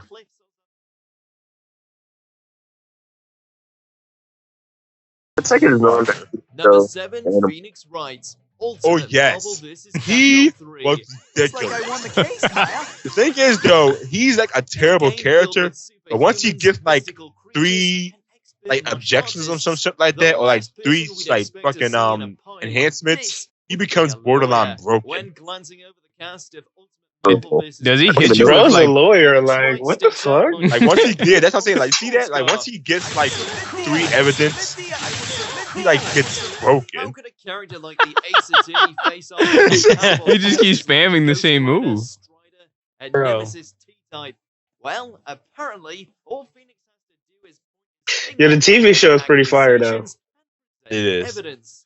Surprisingly, this type of moveset leads to the I thought it was a game on like Nintendo Switch. Number 6. Didn't he start off in like no? yes? Was that what I think it was? Yeah, they put mocap. They put mocap now. Bro. Motion capture. Oh, mocap! I remember mocap. Yo, remember mocap? Well, this makes sense. This was Armageddon. They had everything. They fucking had everybody in this one. Remember Meat? Yeah, you remember Meat? Bigger Meat. He's nothing more than a motion capture artist. That combo was kind of crazy. Hell yeah. That's it. The guy doesn't even have his own fatalities. I forgot about Lee May. Cage is the only show He quick as shit though. Yeah, he is. Aren't bringing anything special to the table. Bro, look at those graphics, dude. That's Kung Lao. Playing an important role in the plot. Yeah. Bro. Mocap. Look at those arms though, dude. 5, Baby Bonnie Hood. The hell is that? Yeah. Dirty Little Red Riding Hood. And Darkstalkers. With characters like a half-naked cat lady, Choose it first and out of place. zombie, and a cosmic being made of fire. Darkstalkers couldn't get any weirder. She got a Uzi. Get a load of baby Yes. Bonnie Hood, who is basically Red Riding Hood. Personality. Yeah, all the characters in Darkstalkers is like. Yeah, but They are wait, really did weird. she have a They are. machine gun on? She had a machine Yeah, gun. she has a Uzi. She has a Uzi.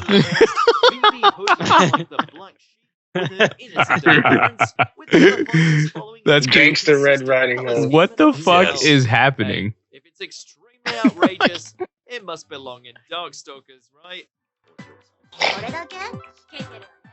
Number 4, Fred Durst. Fight Club.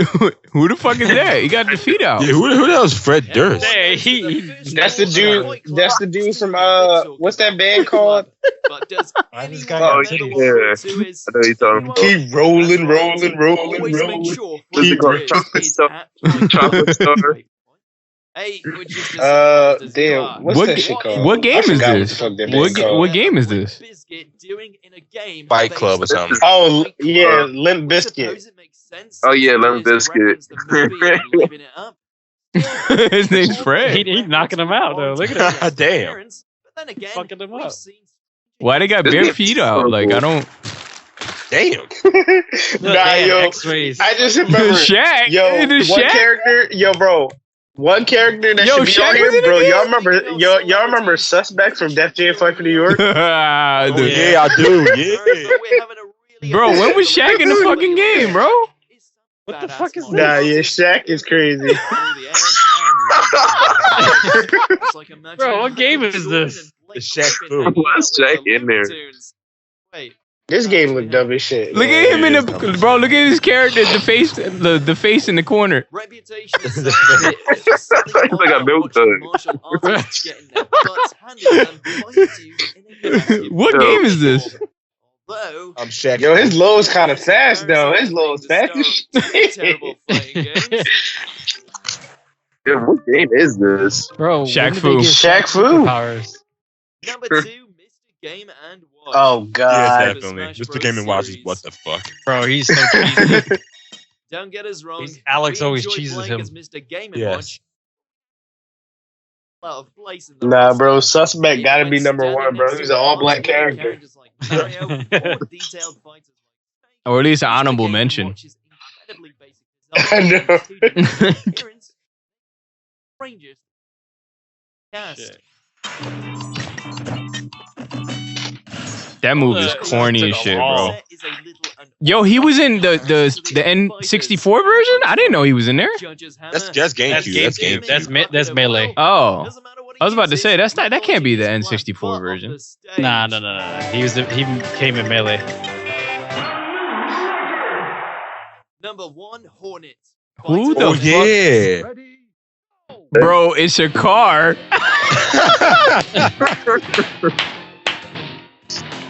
What the fuck? It look like a glitch. Oh, this is virtual fighter. Bro, what is this? Is this Tekken? No, virtual fighter. On the Sega Saturn. Bro, it's a car. I don't know, bro. I think this beats Fighters, Suspect. No, it doesn't just Nah, bro, mean nothing beats opponents Suspect, and bro. turns. You gotta look at Suspect. He look crazy. Punch and kick. It's a car. What the Damage, heck? Hornet loses hood, changes fighting styles. Why is a car game? We suppose it didn't want to end up like this. Fighter cars, but we won't hesitate. Nah, Suspect was crazy. Like, bro, it's a black Internet character. without trackers. Fucking Suspect. Is he really just a black character? Yeah. Yeah. Yeah. Suspect.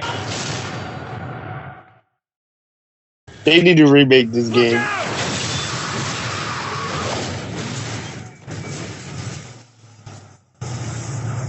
Some PS2 graphics. Sticky fingers. The foundation. Oh no, that's not Look. Sticky Fingers. That's Dom or Rom, whatever his name is.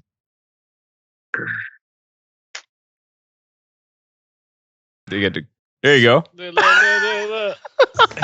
Suspect. Yeah, all his stats are up too. Plato. Look at the shoes. That's ugly. Suspect. Call him suspect. And they got the West Coast rap in the background.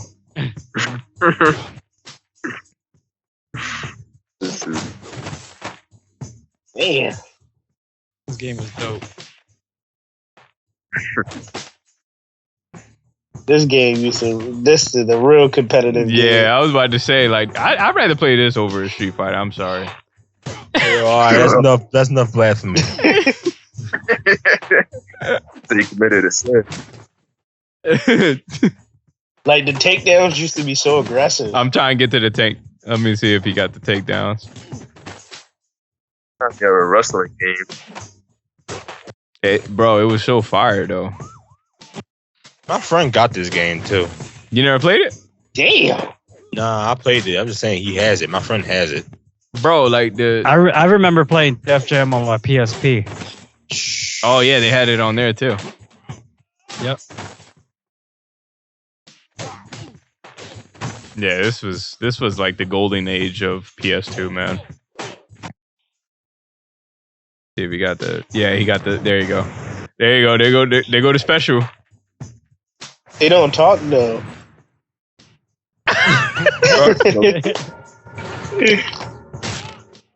Damn. This shit used to be crazy. Just like a character that you haven't customized yet. This dumb as shit, Suspect. bro. All right, so what do you guys think top game fighting game characters do you think should be up there? That list was corny. They all were corny. Horrible. Right. There's nobody on that list. Yeah. That was horrible. Like, who would you say, Aaron? I mean, we do gotta be real though. Like, I know we might because my list is pretty generic. Yeah, like I know we might want to add like more unknown characters, but like majority of those characters did have influence and impact on those games. Yeah, I mean, like Ryu is probably the most influential character in those series. Yeah. I mean, I'll give you my top 5. I'll give you my top 5. I don't know if I have 10, but I'll give you my top 5. All right. What's the Noob top 5? Saibot. Noob Saibot from Mortal Kombat because he's cool as fuck, obviously. He is. Geese So Howard like, from is this like of all time, right? yeah, all time for me. Yeah. Okay. We all have our thoughts and opinions on characters. Noob Saibot, Geese Howard from Fatal Fury. I guess he didn't originate in the fighting game. That's unfortunate. Fuck. I guess Kage from Street Fighter 5. Yeah. I don't think it didn't originate in the fighting game either. Like, we can't say Piccolo, right? Because he didn't originate in the fighting game. So no Piccolo. Wait, why can't you say Piccolo? Yeah, I was gonna say, like, yeah, everything's included. It's in. Okay, well, Piccolo from Dragon Ball Fighter Z. Awesome. And then finally it'll be Akuma from Street Fighter. That's not a bad lineup. That's not terrible. Yeah. I got about 11. Damn. I wrote a list. But it's like generic. It's like basic bitch shit. So from Tekken is Eddie and Hwoarang, however the fuck you say his name. And then from Street Fighter is Ryu and Akuma. And then from Marvel vs. Capcom is X-23. And then Fighter Z, I got Gogeta, Vegito, and UI Goku. And then Mortal Kombat, I got Kung Lao and Scarlet. That's dope. Nice. Dope. I guess I'll go next. I don't have like a lot off the top of my head. I gotta just probably pick like maybe 4 or 5. But so I got Kung Lao, which is always going to be my number 1. Raiden's also cool. Superman. I'm sorry. I just think Superman's fire. And then if I had to think about Street Fighter, Ken's my favorite. And then Injustice, Batman. That's it. Batman. Yeah. with the fucking grapple hook. Yo, listen. He does work, though. Ask Mir. Like, he does work if you know how to use them. You send the little drones. You send the little drones, the grappling hook, man. That's pretty much my top 5. Don? What's yours, Don? Yeah, I guess I go for Guilty. I don't have too many myself either, but I go for Guilty Gear first. Ned Goroki, and then I go second with Leo and Yama. Let me see how to pronounce this one. Yama Yoshimitsu. Yoshimitsu. Yeah, that's Yoshimitsu. That's Yoshimitsu from Tekken. And then I say for Darkstalkers, Lord Raptor. Then my last one from Virtual Fighter, I go with Cage. Yeah. Nice. Mir? Yeah. I got Majin Buu from Dragon Ball. I got Asuka from Tekken. From Mortal Kombat, I got Sub-Zero. From Guilty Gear, I got Ino. What else is there? Injustice, I got Harley Quinn. And Street Fighter, I'll probably say either Dudley or Crimson Viper. Crimson Viper is good. Yeah, I was about to say. I thought you was gonna say Chung Li. There's another one. Nah, Viper's good. Aaron. Oh, Aaron already said his, right? Aaron already said it. Yeah. Yes, I already said mine. List. Yeah, You were the first to go. but yeah, I think that covers about it, though. Hopefully, you guys like and subscribe all of our content and follow us on all social media platforms. Appreciate all the love and support, especially after we doing the episode of Pizza Kid. They've been showing a lot of love our way, and we want to do the same in return. So we like to see more of those interesting, amazing people on the podcast as well going forward. And yeah, I think that's about it. Anybody has anything else to add before we close out? Nope. Hope everybody's having a good night. Yep. Have a good one. Peace. All right. Have a good one, guys. Peace.